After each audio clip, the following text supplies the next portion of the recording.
Baik,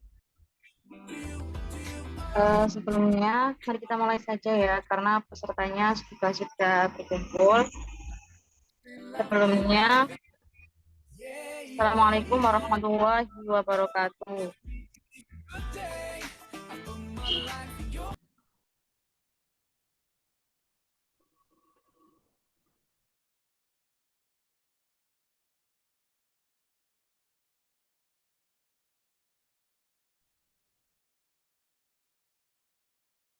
Apakah suara saya sudah bisa terdengar? Sudah. Ampun, Mbak.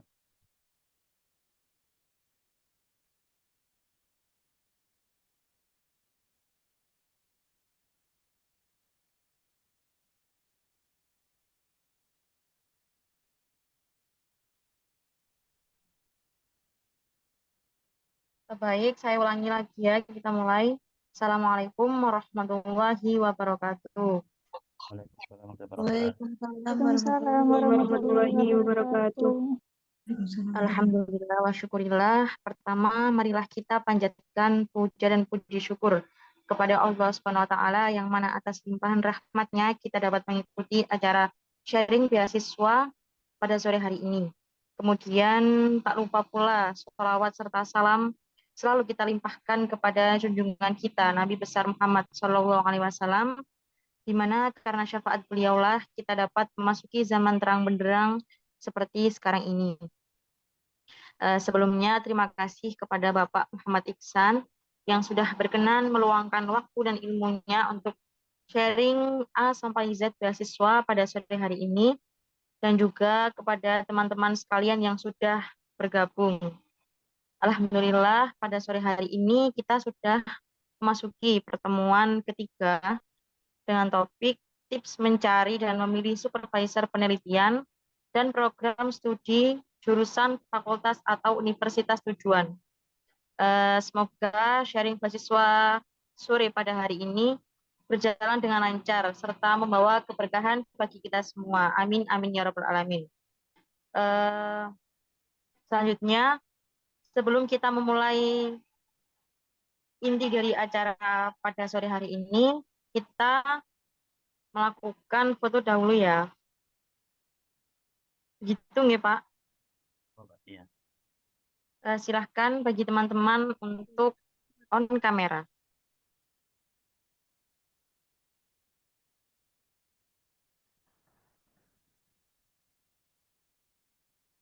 Bagi teman-teman yang belum mengaktifkan kamera, silahkan diaktifkan karena kita akan mengambil gambar.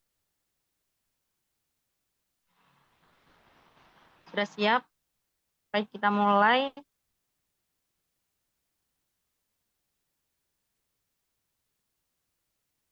Saya hitung 1, 2, 3. Lagi 1, 2, 3. Satu kali lagi. 1, 2, 3. Terima kasih. Untuk acara inti dari sore hari ini, saya serahkan waktu dan layar kepada Bapak Muhammad Iksan. Terima kasih. Ya, terima kasih Mbak Anissa. Assalamualaikum warahmatullahi wabarakatuh. Waalaikumsalam warahmatullahi wabarakatuh. Sembari menyiapkan, nanti silakan. Mungkin nanti bisa dimoderasi Mbak Anissa. Untuk pertanyaannya mungkin bisa dicatat di WhatsApp saja, karena saya tidak bisa melihat layar nanti. Jadi lebih bagus kalau pertanyaan disampaikan lewat WhatsApp. Jadi nanti biar kita tidak terpisah-pisah, tidak sampai ada pertanyaan yang terlewatkan. Ya, baik. Sebagaimana yang telah disampaikan oleh Mbak Anissa tadi selaku moderator, maka topik kita pada hari ini adalah tentang tips untuk mencari dan memilih supervisor penelitian, program studi, dan universitas tujuan untuk studi lanjutan. Mohon maaf, apakah suara saya bisa terdengar?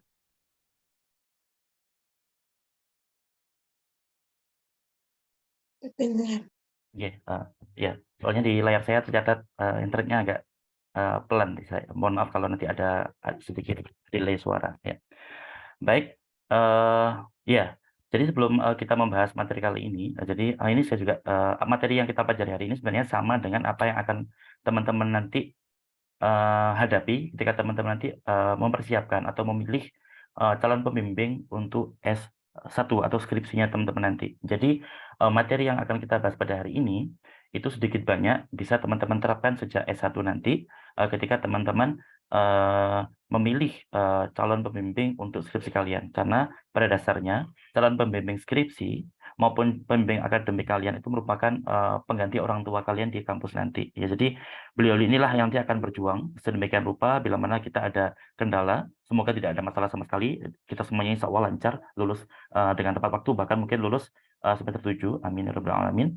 Tapi hanya saja untuk jaga-jaga seringkali untuk skripsi maupun nanti untuk tesis ketika S2, untuk disertasi ketika S3, itu kita akan menghadapi banyak kendala.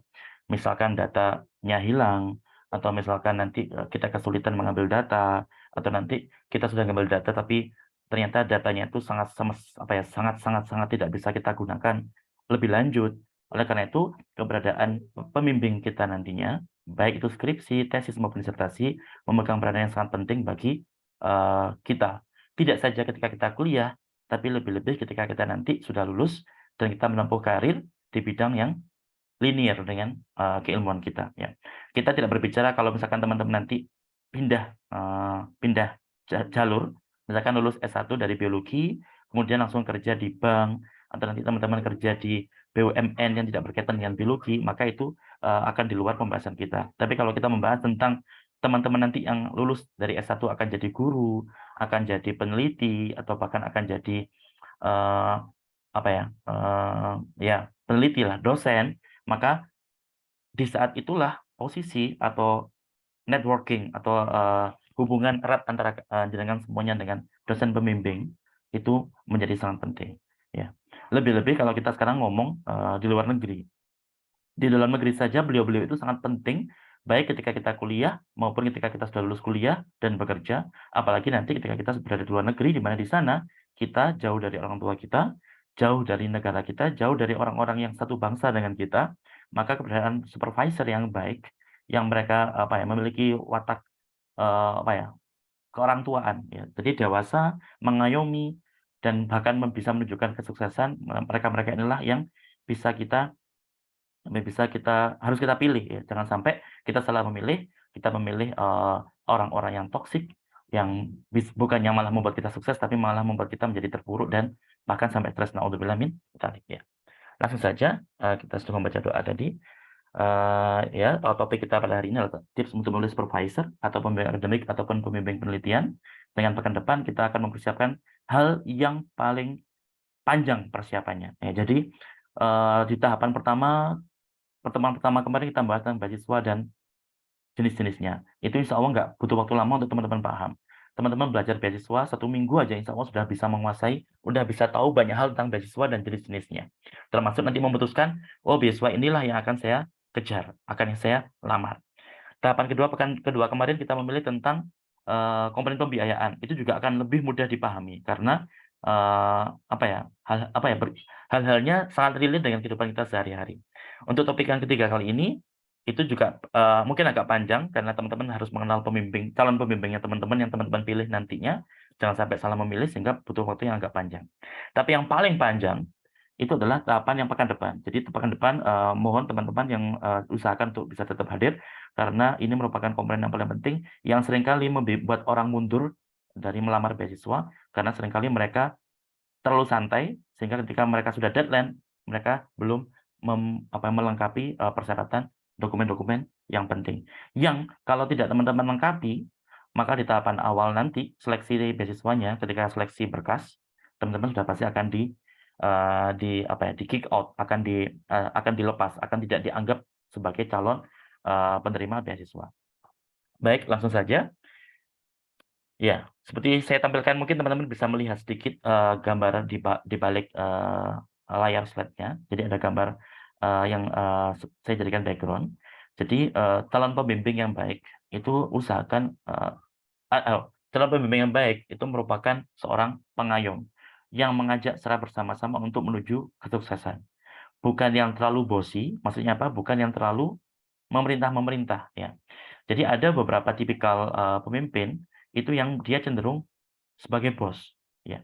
Tapi banyak juga di antara mereka yang juga bersikap atau sifatnya sebagai leader atau pemimpin.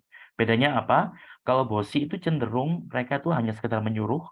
Kalau kita salah dimarahin.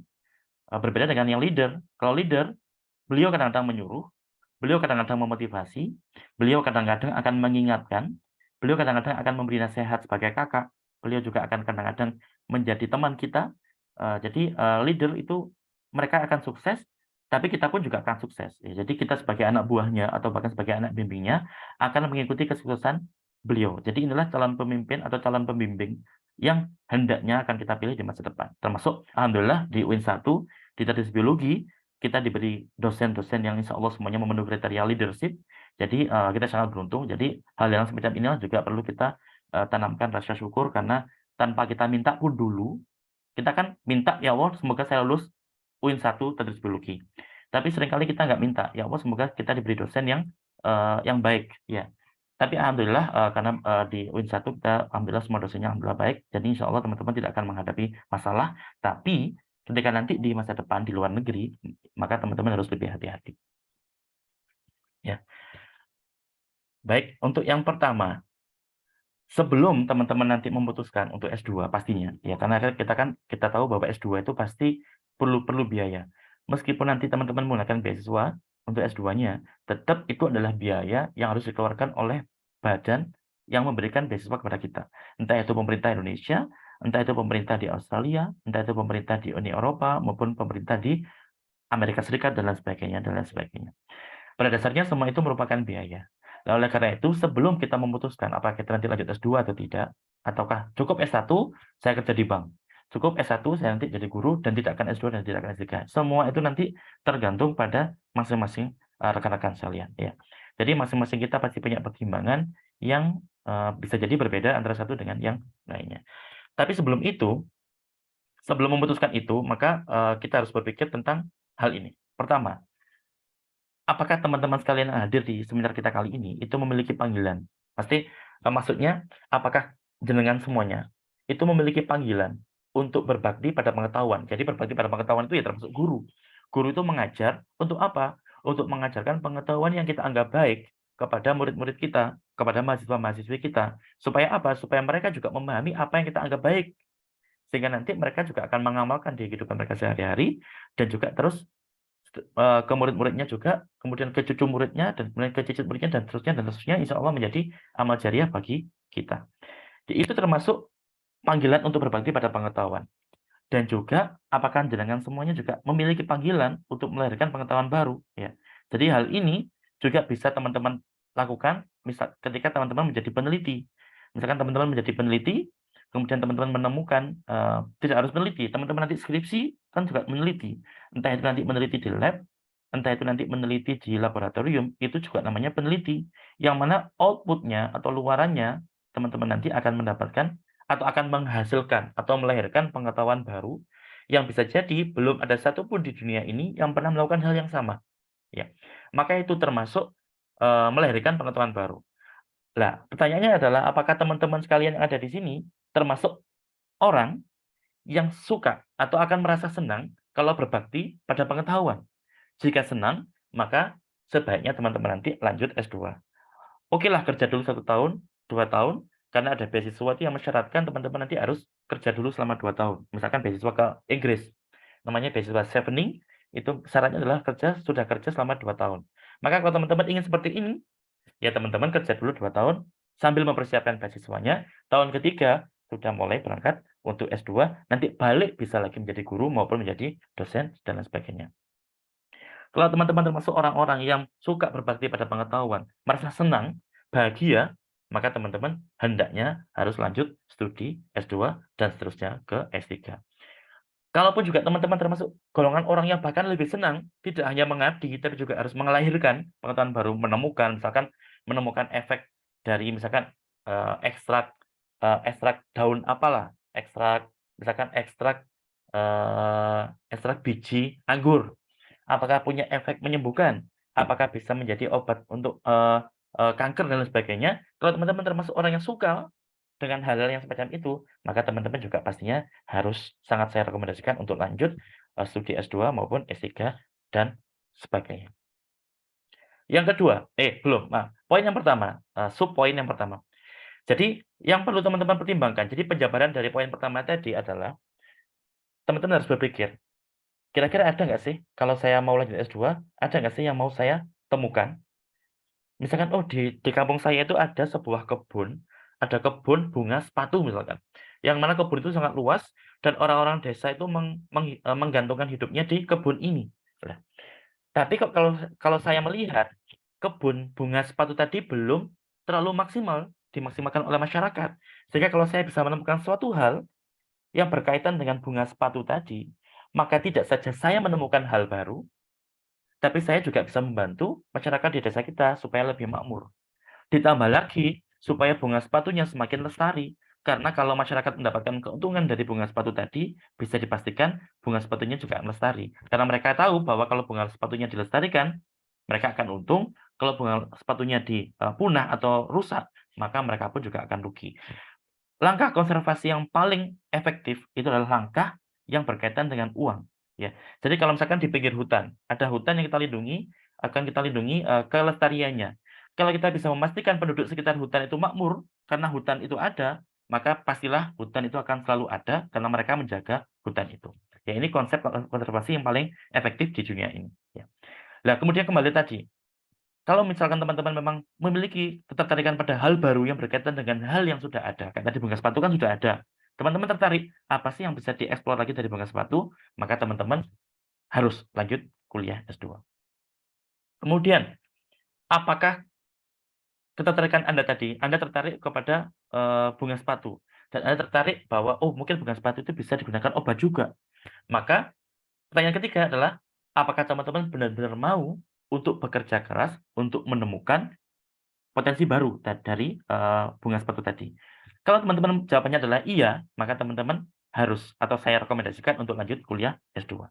Pokoknya intinya kalau teman-teman termasuk guru, misalkan guru yang oke, saya jadi guru, tapi saya juga mau semua murid saya selalu update pengetahuannya. Maka sebagai guru kita juga harus selalu mengupdate pengetahuan kita dengan cara apa? Termasuk dengan cara aktif melakukan penelitian. Hasilnya apa? Hasilnya nanti akan kita sampaikan kepada murid-murid kita sehingga murid-murid kita tidak sampai ngomong seperti ini. Alah, guru ini membosankan. Omongannya itu sama dengan apa yang sudah saya baca sejak SMP dulu, apa yang sudah saya baca sejak SD dulu bahkan. Ya, jadi jangan sampai kita termasuk guru yang semacam itu. Jadikan semoga kita menjadi guru yang sebaliknya.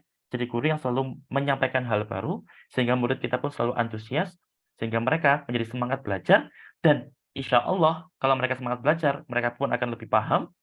Kalau mereka lebih paham, mereka akan tidak malu lagi untuk menyampaikan ilmunya ke orang lain. Sehingga apa akibatnya bagi kita? Lagi-lagi amal jariah bagi kita, ya. Termasuk yang ketiga. Lah, seberapa jauh Anda ingin terlibat dalam upaya bersama untuk menutup celah tersebut? Celah itu maksudnya kalau ada apa ya? Kalau ada misalkan gini, tadi ada bunga sepatu di kampungnya teman-teman. Lah, bunga sepatu ini selama ini cuma dijual sebagai bunga. Lah, padahal kita tahu bahwa bunga sepatu ini punya daunnya, punya akarnya, punya batangnya, atau bahkan ada serangga khusus yang hanya hinggap di bunga sepatu. Lah, hal-hal inilah yang bisa dianggap sebagai celah penelitian. Hal-hal ini kalau kita temukan potensinya, maka kita tidak saja bisa memanen bunganya, tapi kita juga bisa memanen mungkin serangganya, mungkin juga bisa memanen akarnya, mungkin bisa memanen daunnya. Jadi itu merupakan celah. Nah, sekarang apakah teman-teman ingin menemukan hal itu dan teman-teman ingin menutup celah penelitian tadi? Kalau jawabannya iya, maka teman-teman sangat harus atau sangat direkomendasikan untuk lanjut kuliah S2. Nah, sekarang setelah teman-teman sudah yakin, misalkan nanti insya Allah teman-teman yakin kuliah S2 itu teman-teman ketika semester 6, 7, atau semester 8. Itu mulai insya Allah keyakinan kalian terhadap apakah saya harus kuliah atau tidak, S2 maksud saya, maka itu akan semakin semakin terbentuk. Nah, pertanyaan berikutnya adalah, sekarang setelah saya yakin saya kuliah S2, sekarang pertanyaan adalah kemana? Oh, saya suka dengan kota Bandung.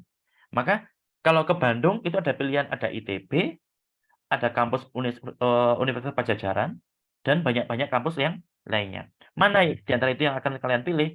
Maka itulah yang akan kita bahas pada pertemuan kita kali ini.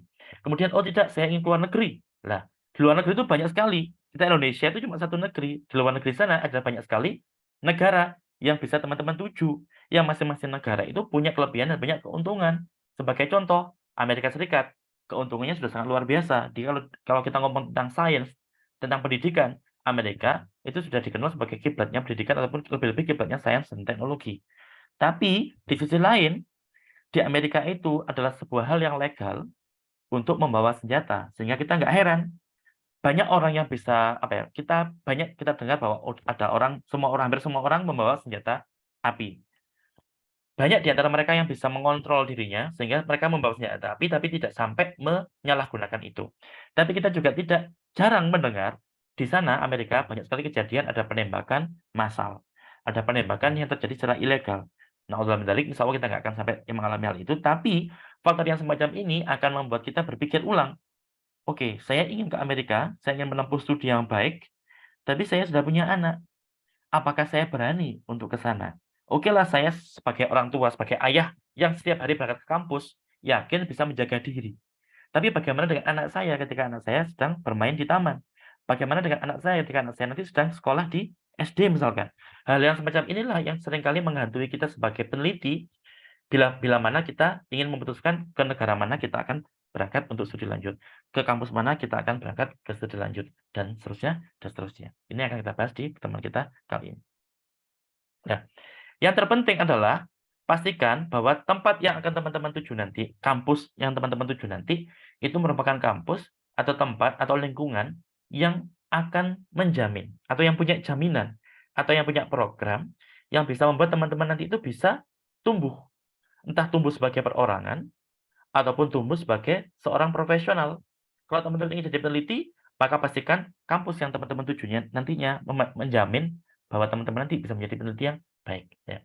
Karena apa? Karena kita tahu bahwa beasiswa itu, atau kuliah lanjut, bahkan kuliah S1 ini teman-teman, saya tekankan, kuliah S1 itu bukan hanya mengejar skripsi saja. Justru proses untuk mendapatkan skripsi itulah yang jauh lebih penting dibandingkan skripsi itu sendiri. Oleh karena itu, jangan sampai teman-teman hanya terpaku pada skripsi saja. Tapi usahakan apapun yang baik yang teman-teman temui selama teman-teman sedang berusaha menempuh skripsi, maka usahakan itu juga teman-teman teman-teman serap. Karena itu akan menjadi lebih penting ketika teman-teman hidup di masa mendatang. Karena skripsi itu seringkali dilupakan. Teman-teman lulus skripsi, susah, banyak yang stres, tapi ketika sudah selesai, banyak kejadian kita dengar, banyak skripsi yang dikumpulkan di kampus, tapi kemudian tiba-tiba kita temukan di penjual gorengan. Ternyata skripsi kita sudah dibuang di tempat gorengan dan sebagainya dan sebagainya. Jadi proses skripsi itulah yang paling penting, yang jauh lebih penting daripada skripsi itu sendiri. Dan yang ketiga, ini yang akan kita bahas juga di hari ini adalah pastikan teman-teman memilih pembimbing atau supervisor yang tepat. Karena beliau inilah adalah orang tua jenengan semuanya nanti di kampus. Beliau inilah yang nanti akan berdoa mungkin di malam hari mereka supaya kita mendapatkan ilmu yang barokah. Beliau-beliau inilah juga yang nantinya akan pontang-panting untuk mencarikan kita bantuan ketika kita ada kendala di skripsi kita, atau bahkan ketika kita misalkan IPK kita turun, maka beliau inilah yang akan seringkali membantu kita ketika kita di kampus. Kita tanya orang tua kita seringkali tidak tahu menahu, ya, terutama kita generasi pertama. Jadi kita mungkin kalau orang tua kita ada yang petani, ada yang pedagang, kalau seperti saya, orang tua saya guru ngaji. Beliau bukan orang yang lulusan SMA. Beliau tidak SMP saja bahkan tidak lulus, ya. Tapi beliau mau berjuang mati-matian untuk mencarikan kita dana, untuk mencarikan kita bantuan apapun yang kita butuhkan untuk kita bisa kuliah sampai kita lulus. Tapi kalau kita tanya tentang kuliah, ya pastinya beliau tidak menguasai atau tidak tahu, ya. Tidak perlu khawatir karena ini memang karena memang beliau orang tua kita tidak dituntut untuk tahu, paham tentang kuliah. Oleh karena itu untuk kuliah kita tanyanya ke siapa? Tanyanya ke pembimbing kita di kampus atau dosen-dosen kita di kampus. Jadi memilih pembimbing yang kuat, mencari pembimbing yang tepat, lebih-lebih pembimbing yang baik, itu adalah satu hal yang sudah bisa kita anggap sebagai keberhasilan kita. Ya, jadi lebih-lebih nanti di luar negeri, kalau teman-teman sudah ketemu pembimbing yang sangat baik sekali, alhamdulillah saya 2 kali di luar negeri, dapat pembimbing yang baik sekali, yang mereka pontang-panting membantu saya untuk menyelesaikan semua masalah yang saya hadapi, dan itu alhamdulillah. Jadi itu termasuk saya anggap sebagai keberhasilan tanpa saya mengenal mereka lebih dalam sebelumnya, tapi saya dipertemukan oleh Allah, diberikan dosen atau pembimbing yang baik hati, dan alhamdulillah itu membuat saya bisa bertahan sampai saat ini ya. Jadi itu yang akan kita bahas pada teman kita kali ini. Sudah lumayan introduction ya. Kemudian sekarang ini tips untuk mencari pembimbing.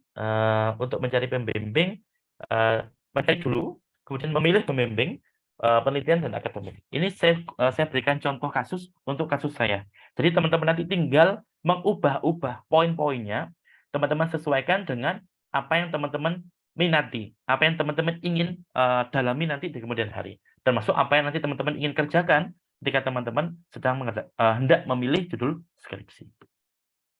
Yang pertama, nanti semester 3, mungkin sekarang sudah mulai kelihatan, atau mungkin semester 4, 5, teman-teman mulai berpikir, saya ini lebih suka menjurus ke pendidikan murni kah?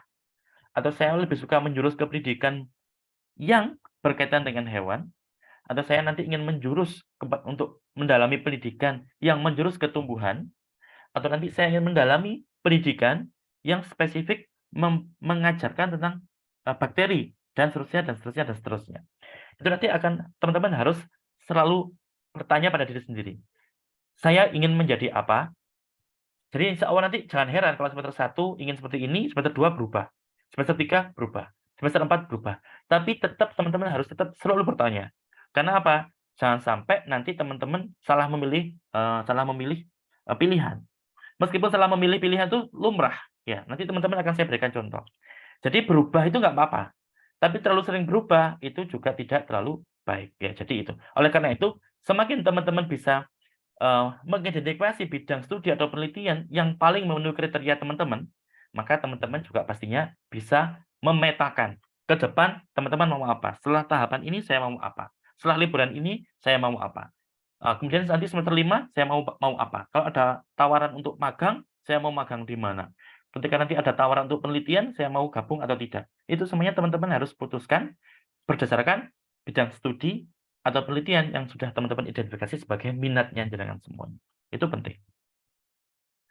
Sebagai contoh, bagaimana sih cara yang teman-teman harus lakukan untuk mengidentifikasi bidang studi atau penelitian yang paling memenuhi kriteria Anda, yang paling jenengan minati semuanya, yang paling jenengan sukai, atau yang mungkin teman-teman pikirkan bahwa oke, sepertinya nanti kalau aku ke sana atau untuk meneliti itu, aku akan sangat antusias. Atau sebagai contoh, bisa jadi di keluarga saya ada kasus seperti ini. Ada anggota keluarga saya yang pernah mengalami penyakit ini. Saya pribadi sangat sakit. Maksudnya saya sangat punya memori yang tidak baik dengan penyakit itu. Sehingga saya ingin masuk ke fenomena itu. Maka supaya apa? Supaya saya bisa menghindarkan orang lain supaya tidak mengalami kesakitan yang saya alami. Sebagai contoh ya, ada seorang anak orang tuanya itu yang sakit, misalkan sakit diabetes atau mungkin sakit kanker. Yang naudzubillah min dzalik bahkan sampai hingga orang tua tersebut meninggal ya. Siapapun anak yang ditinggal orang tuanya karena sakit pasti sedih. Dan kebetulan Fulan ini nama orang, Fulan ini termasuk orang yang sedih, tapi dia sedih dan dia nggak mau orang lain mengalami hal yang sama dengan dia. Sehingga dengan itu dia oke, meskipun orang tua saya meninggal karena kanker, maka saya ingin menjadi peneliti di bidang kanker, supaya apa? Supaya saya bisa meminimalisir jumlah orang atau jumlah anak yang berpotensi sedih seperti saya. Ya, seperti itu. Ya, jadi itu termasuk salah satu motivasi yang bisa teman-teman tanamkan. Ya. Jadi di masing-masing. Lah kasus-kasus saya kemarin ketika S2 di Jepang, saya sangat meminati topik tentang tulang. Jadi apapun yang berkaitan dengan tulang itu adalah topik kesukaan saya. Jadi bisa berkaitan dengan osteoblast. Osteoblast itu pasti teman-teman pernah mendengar. Jadi osteoblast itu adalah sel yang membentuk tulang. Kalau osteoklas merupakan sel yang menghancurkan tulang. Jadi tulang-tulang yang sudah tua itu akan dihancurkan oleh osteoklas. Tapi sel-sel yang tulang baru itu dibentuk oleh sel yang namanya osteoblast. Maaf, saya coba Ya. Kalau osteosit adalah sel yang dulunya adalah osteoblast, jadi dia merupakan sel yang dulunya membentuk tulang baru, tapi kemudian dia terperangkap dalam tulang yang baru dia bentuk. Untuk apa? Untuk menjaga tulang tersebut. Apakah tulang tadi itu memang sudah masih bagus, jadi dia akan jaga. Tapi kalau sudah rusak, maka dia akan memberi sinyal kepada osteoklast untuk menghancurkan tulang yang berada di sekitar dia. Jadi osteosit penting. Semua sel ini penting untuk tulang. Lalu kita harus memilih, apakah saya lebih suka memilih tentang osteoblast? Karena neliti tentang osteoblast saja itu 2 tahun, 3 tahun nggak cukup. Teman-teman butuh waktu ratusan tahun untuk bisa menghabiskan ilmunya Allah yang berkaitan dengan osteoblast. Ya. Jadi ilmu Allah sangat luas sekali sehingga teman-teman harus fokus nantinya. Apakah teman-teman mau mendalami osteoblast saja? Mohon maaf. Ataukah teman-teman mau mendalami tentang osteoklast atau bahkan osteosit? Itu teman-teman bisa identifikasi nanti seiring jalannya dengan waktu. Atau juga teman-teman fokusnya ke osteogenic compound, yaitu teman-teman tertarik dengan, oh, saya lebih suka karena ada anggota keluarga saya yang terkena osteoporosis, sehingga saya lebih tertarik untuk mendalami penelitian tentang apa sih zat-zat apa saja sih yang memiliki kemampuan untuk menumbuhkan tulang baru. Ya. Jadi itu disebut sebagai osteogenic compounds. Nah, kalau teman-teman memang tertarik di bidang itu, maka teman-teman nanti pastinya, oke, berarti saya harus mencari pembimbing yang ahli di bidang ini. Atau bahkan ini topik yang paling menarik dalam yang berkaitan dengan tulang adalah osteoporosis, karena jumlah orang yang terkena osteoporosis sangat besar sekali. Jika kalau teman-teman meneliti tulang dan penyakit osteoporosis, maka bisa jadi teman-teman akan mudah mendapatkan sponsor untuk meneliti. Jadi akan mudah dapat dana. Ya. Kalau seperti itu, maka teman-teman juga harus mendalami osteoporosis. Oleh karena itu, hal semacam inilah yang harus teman-teman tanyakan nanti sambil seiring berjalannya waktu, apakah teman-teman suka dengan topik tulang atau topik yang lain, atau bahkan topik tentang pendidikan. Saya nanti ingin menjadi guru seperti apa? Ya tinggal teman-teman petakan. Oke, saya suka bidang ini, misalkan metode pembelajaran lesson study. Maka dengan seperti itu, maka berarti saya harus menemukan supervisor atau calon profesor yang ahli di bidang lesson study. Ya, sehingga nanti teman-teman harus pilih, oke, saya nanti harus berangkat ke Jepang, atau mungkin harus berangkat ke Swiss, atau bahkan harus berangkat ke Inggris. Karena negara-negara tadi merupakan negara-negara yang sangat terkenal dengan kualitas pendidikannya khususnya untuk lesson study. Kemudian teman-teman juga harus beranjak ke pertanyaan kedua. Ya. Nah, ini. Kebetulan saya ketika di Jerman kemarin saya mendalami tentang kanker pankreas, maka secara nggak langsung saya menyukai riset atau penelitian yang berkaitan dengan kanker pankreas. Ya. Tapi kemudian juga saya juga memiliki cerita dengan kanker payudara. Ya, misalkan ada anggota keluarga yang sakit dengan kanker payudara dan bahkan beliau sampai meninggal. Ya, ya, mohon doanya Al-Fatihah.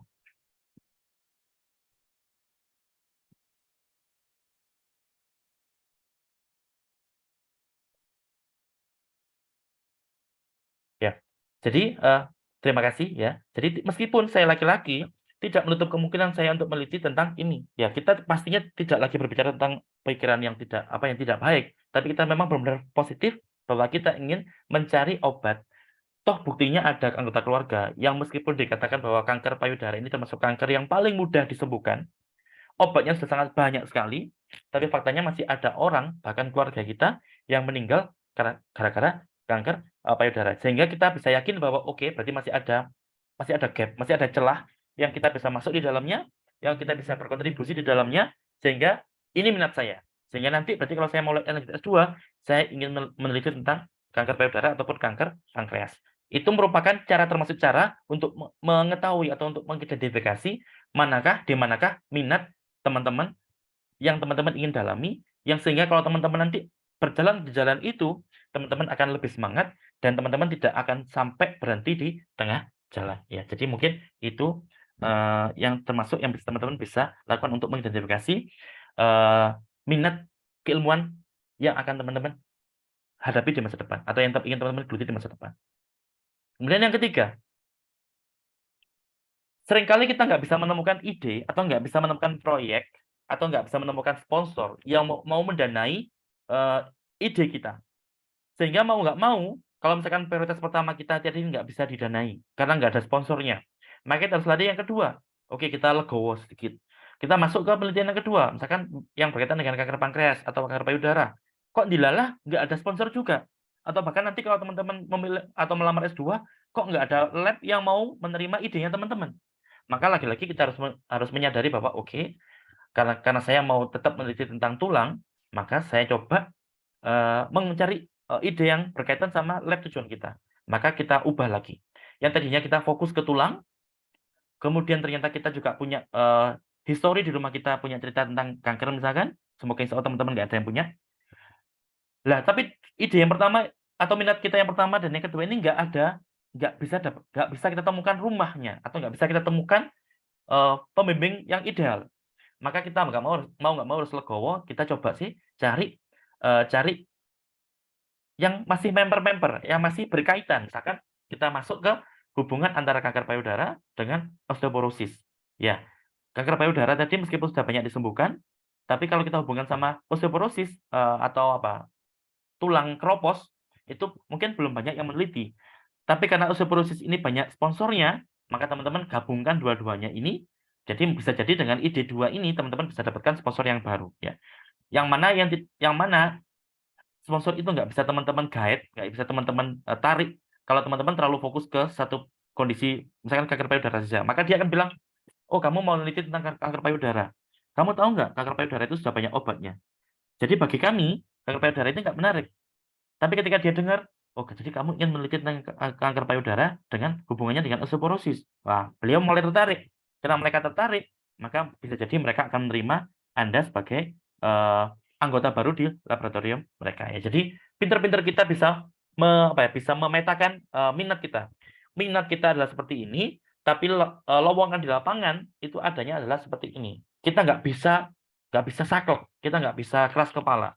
Kita mau nggak mau harus bisa mengakomodir minat kita juga dengan keberadaan atau fakta yang ada di lapangan.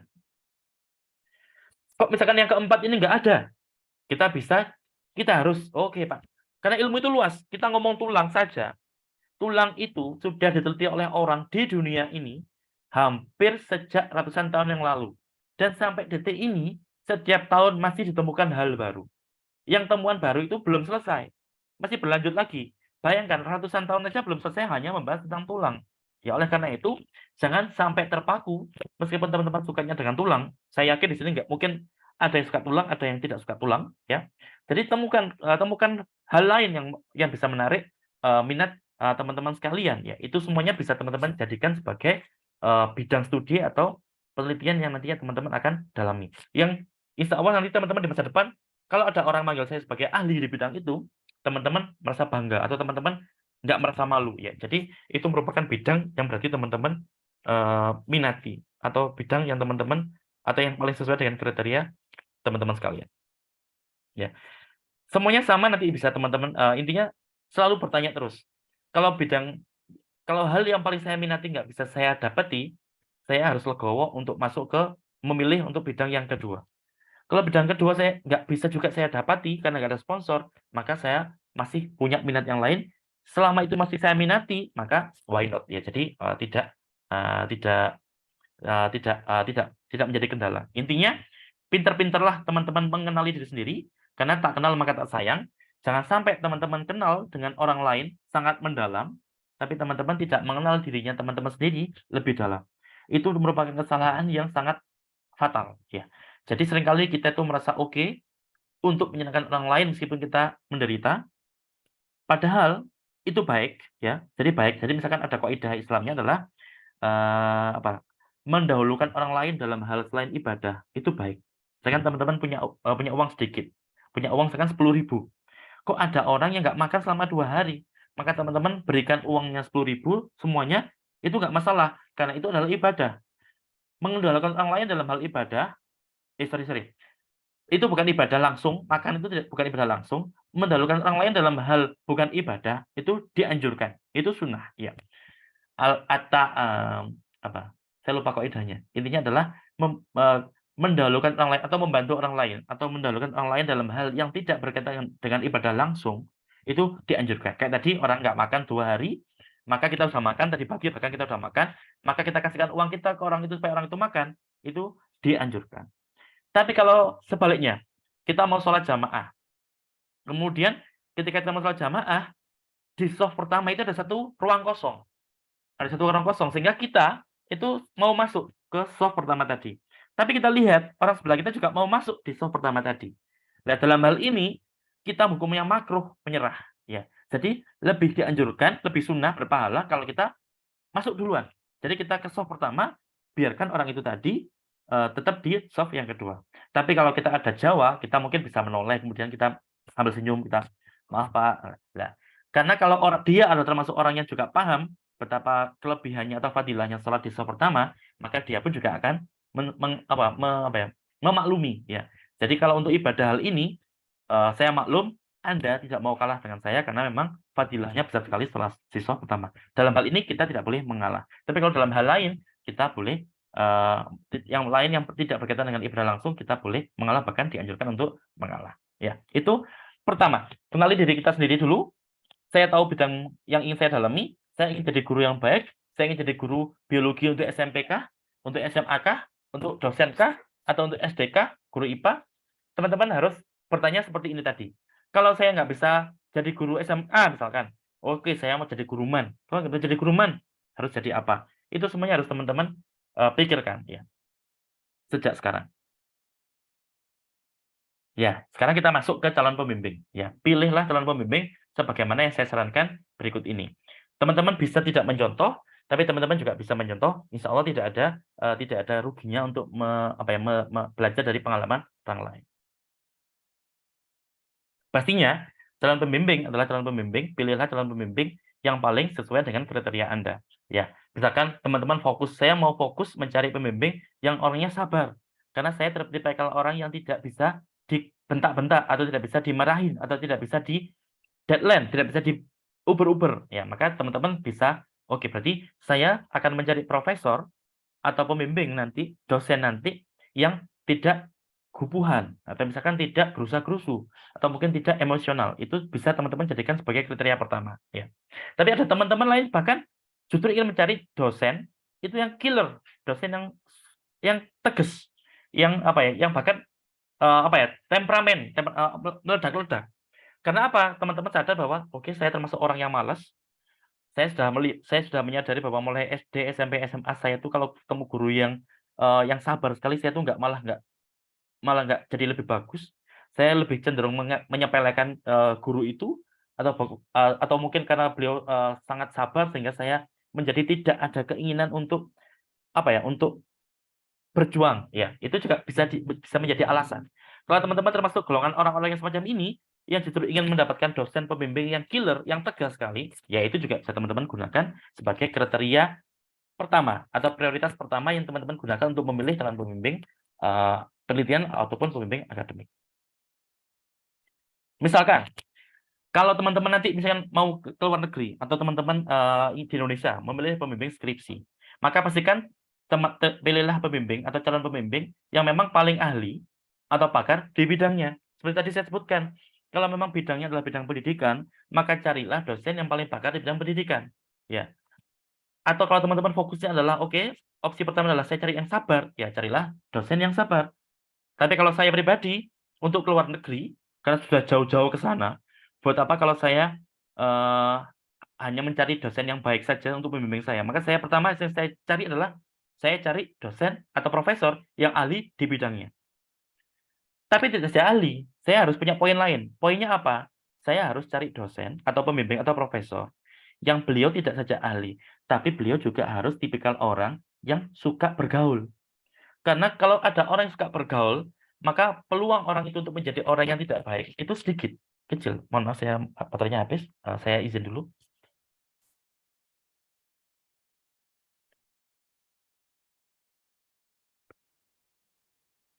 Ya, karena kalau saya berkeyakinan bahwa kalau ada calon pembimbing yang baik, maka dia harus juga tipikal orang yang juga rajin bergaul. Dan dengan rajin bergaul itu berarti dia juga memiliki banyak sekali kenalan. Ya, oleh karena itu, kalau dia semakin banyak kenalan, berarti dia tipikal orang yang termasuk famous. Dia terkenal baik, maka itulah tipikal profesor yang ingin saya jadikan sebagai pembimbing. Bagaimana kriterianya? Kriterianya misalkan kalau nanti kan kita kalau di sini kan seringkali ada konferensi ya teman-teman nanti ketika S1 usahakan untuk hadir konferensi nasional, internasional karena itu penting untuk teman-teman bisa dapat update pengetahuan baru, termasuk teman-teman bisa mendapatkan pengetahuan. Oh, dosen itu kayaknya baik deh. Oh, dosen itu kayaknya ahlinya apa bidangnya menarik deh. Oh, dosen itu kayaknya bisa menjadi apa saya ingin jadikan dosen itu sebagai pembimbing saya untuk S2 nanti deh. Jadi itulah kelebihannya konferensi. Kalau teman-teman mau hadir di konferensi, teman-teman nanti akan bisa mendapatkan banyak gambaran, maka teman-teman nanti bisa jadi teman-teman menemukan pembimbing yang juga baik untuk masa depan kalian nantinya. Ya. Kemudian, oh ya, yang kedua juga rutin publikasi. Dosen yang baik pastinya juga harus rutin publikasi. Karena artinya apa? Artinya beliau tipikal dosen yang tidak hanya duduk saja. Beliau tipikal dosen yang mengajarnya oke, tapi menelitinya juga oke, ditambah lagi menulisnya pun juga oke. 3 hal inilah yang merupakan tanda-tanda bahwa dosen itu merupakan dosen yang sangat baik ya. Mungkin kalau di Indonesia mungkin tidak bisa kita gunakan sepenuhnya karena di Indonesia ini memang kendala dana itu sangat tinggi ya. Oleh karena itu mungkin di Indonesia itu kalau ada banyak sekali dosen kita yang baik-baik sekali, yang luar biasa bahkan keilmuannya, tapi hanya gara-gara sumber pendanaannya itu terbatas di kita sehingga seringkali beliau-beliau tidak bisa melakukan penelitian yang membutuhkan biaya banyak ya. Oleh karena itu juga bisa menjadi pertimbangan. Bedanya kalau di luar negeri sama di dalam negeri itu seperti itu. Jadi mungkin kalau untuk patokan luar negeri, patokan rutin publikasi itu mutlak. Tapi kalau patokan di dalam negeri di Indonesia, mungkin rutin publikasi ini bisa kita sedikit longgarkan. Misalkan kalau ada dosen yang 2 tahun sekali publikasi, oh oke berarti dia termasuk dosen yang produktif yang bisa kita jadikan sebagai pembimbing. Kemudian kayak tadi, mohon maaf saya tak izin sebentar dulu, mungkin saya izin 1 menit kurang sebentar.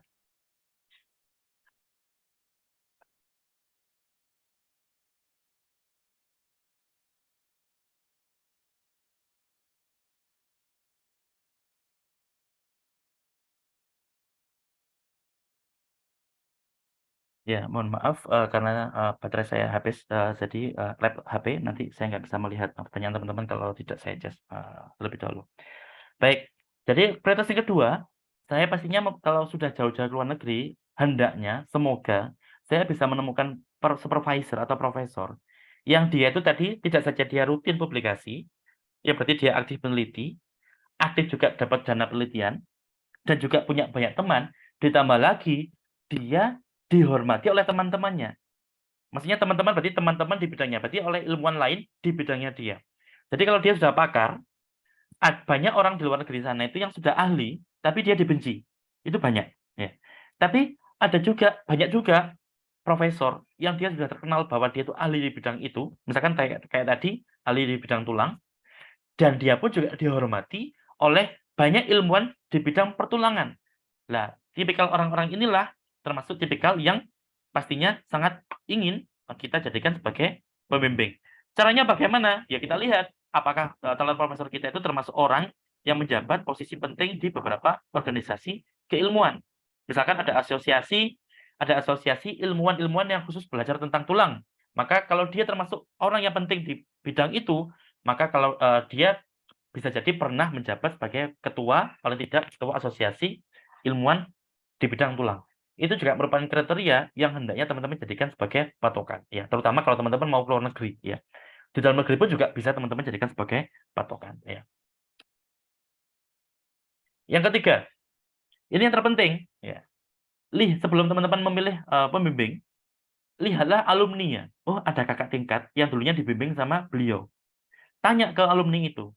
Kalau teman-teman kebetulan akrab sama alumni itu, tanya, Mbak, Mas, gimana Mbak selama dibimbing sama beliau? Apakah bagaimana kondisinya, bagaimana situasinya, atau misalnya berapa kali per minggu rapatnya, atau berapa kali sebulan rapat sama beliaunya, bimbingan sama beliaunya. Karena ada dosen yang bimbingannya itu sangat jarang, tiba-tiba beliau akan manggil secara mendadak, halo Iksan, cepat kamu ke kantor, ini ada, ayo kita rapat sekarang, bawa semua hasil penelitian kamu. Lah kita gopoh, kita sudah nggak siap, maka bisa jadi kita akan menghadap beliau dengan kondisi yang tidak sempurna gitulah, tidak sempurna, sehingga beliau akan marah kepada kita. Sebenarnya kalau kita telaah, yang salah ya bukan kita sepenuhnya. Kita mungkin salah karena kita nggak siap-siap dari awal, kita menunggu panggilan dulu baru siap-siap, itu salahnya kita. Jadi kita tetap salah. Tapi dosen kita pun juga bisa jadi salah ya, karena mungkin kalau beliau sibuk sekali sehingga beliau seringkali berusaha sudah bisa mungkin mencari waktu luang beliau, pas ada waktu luang beliau panggil kita, pas apesnya kita pas belum siap sehingga kita dimarahin. Lah, apakah calon pembimbing kita termasuk tipikal orang yang semacam itu juga harus ditanya ya. Hal-hal yang semacam itu harus ditanya. Lihat kemudian apakah alumni beliau itu sukses. Ada alumni, ada dosen itu yang cenderung itu alumninya itu pasti sukses. Atau misalkan dari 10 alumni 8 sukses, yang 2-nya ya normal-normal saja. Nah, itu ada memang dosen-dosen yang semacam itu. Mungkin bisa jadi karena dosennya itu loman. Lomannya itu begini. Nanti kalau teman-teman mau melamar kerja atau melamar beasiswa, itu biasanya tuh teman-teman harus mencari surat rekomendasi dari dosen pembimbingnya kalian ketika S1. Banyak dosen-dosen kita itu yang sangat repot. Repot sekali karena beliau itu harus mengajar, mengabdi, meneliti. 3 hal utama sebagai dosen. Lah, tapi ada dosen yang meskipun beliau itu sibuk, tapi ketika ada muridnya atau ada alumninya atau mantan bimbingannya beliau yang minta tolong, maka sesibuk apapun beliau ini, beliau itu akan mau bekerja, membantu. Alhamdulillah saya bisa tahadzutan bin ni'mah, saya punya pembimbing dosen, pembimbing saya di S2 kemarin. Beliau sekarang rektor di Universitas Brawijaya, dan beliau ini tipikal orang yang sudah sangat sibuk sekali, luar biasa sibuk, tapi ketika kita minta tolong, maka beliau itu nggak akan menunda untuk segera mengiyakan permintaan kita. Misalkan kita, Pak, tolong saya butuh surat rekomendasi untuk ngelamar kuliah di Jepang, misalkan. Maka beliau mungkin di hari itu langsung atau bahkan di minggu itu, beliau nggak akan pulang ke rumah cepat waktu. Maka beliau nggak akan sungkan untuk pulang tengah malam dari kantor beliau, sekedar untuk segera menuliskan surat rekomendasi bagi kita. Karena untuk nulis surat rekomendasi itu sangat sulit, butuh waktu yang panjang karena beliau harus menjawab banyak pertanyaan, harus dijawab dalam bahasa Inggris juga. Jadi bagi dosen, nulis surat rekomendasi itu sudah sangat berat sekali. Beruntunglah kita kalau kita punya dosen yang sangat suportif seperti itu, karena pastinya teman-teman lamaran teman-teman untuk beasiswa ataupun untuk kuliah ke luar negeri itu bisa tercapai ya, karena dibantu oleh dosen yang sangat suportif semacam itu ya. Maka dosen semacam ini bisa jadi hal yang semacam inilah yang membuat semua bimbingan beliau atau sebagian besar alumni beliau itu sukses ya, karena beliau itu nggak sungkan untuk segera mungkin mengabulkan permintaan kita dalam hal surat rekomendasi. Atau bahkan bisa jadi dosen itu nggak sungkan-sungkan telepon kepada profesornya ya, misalkan pembimbing kita itu adalah alumni dari Jepang atau alumni dari Amerika. Maka ketika ada murid S1-nya datang ke beliau, Pak, saya mau lanjut kuliah S2 di Amerika. Maka kalau dosennya atau pembimbingnya jenengan tuh yakin, oh selama saya bimbing, anak ini rajin, anak ini tulisannya bagus, kemudian anak ini termasuk orang yang nggak pantang menyerah, maka nggak sungkan-sungkan dosen itu bahkan akan telepon pembimbingnya beliau ketika dulu di Amerika. Halo Profesor, ini saya ada calon mahasiswa yang saya rekomendasikan. Insya Allah kamu nggak akan kecewa dengan dosen ini, dengan mahasiswa ini. Apakah kamu mau menerima? Jangan khawatir, untuk beasiswanya, anak ini nanti akan mencari beasiswa dari pemerintah Indonesia. Nah, jadi itu. Jadi kalau dosennya seperti itu, maka insya Allah teman-teman akan sangat mudah mendapatkan calon supervisor di luar negeri tadi. Ditambah lagi, kalian bisa langsung tanya ke pembimbing kalian, Pak, selama di Amerika, gimana dosen ini? Apakah dulu beliau termasuk orang yang suka marah? Apakah beliau termasuk orang yang begini, begitu, begini, begitu? Nah, jadi kalau lebih enak, kalau murid seorang dosen atau mahasiswa dari seorang dosen itu lanjut studi ke tempat di mana dosennya itu berada, ya. Jadi karena teman-teman bisa sharing pengalaman dengan sangat mudah dengan dosen pembimbing kalian ketika S1. Ditambah lagi, ini poin yang kedua, yang berikutnya. Nanti kalau teman-teman mau keluar negeri atau di Indonesia sekalian, itu ada beberapa profesor itu yang punya website yang aktif. Kalau di website itu banyak, ada list, ada foto mahasiswanya, ada foto mahasiswa yang masih aktif bekerja di lab itu, ada juga foto alumninya.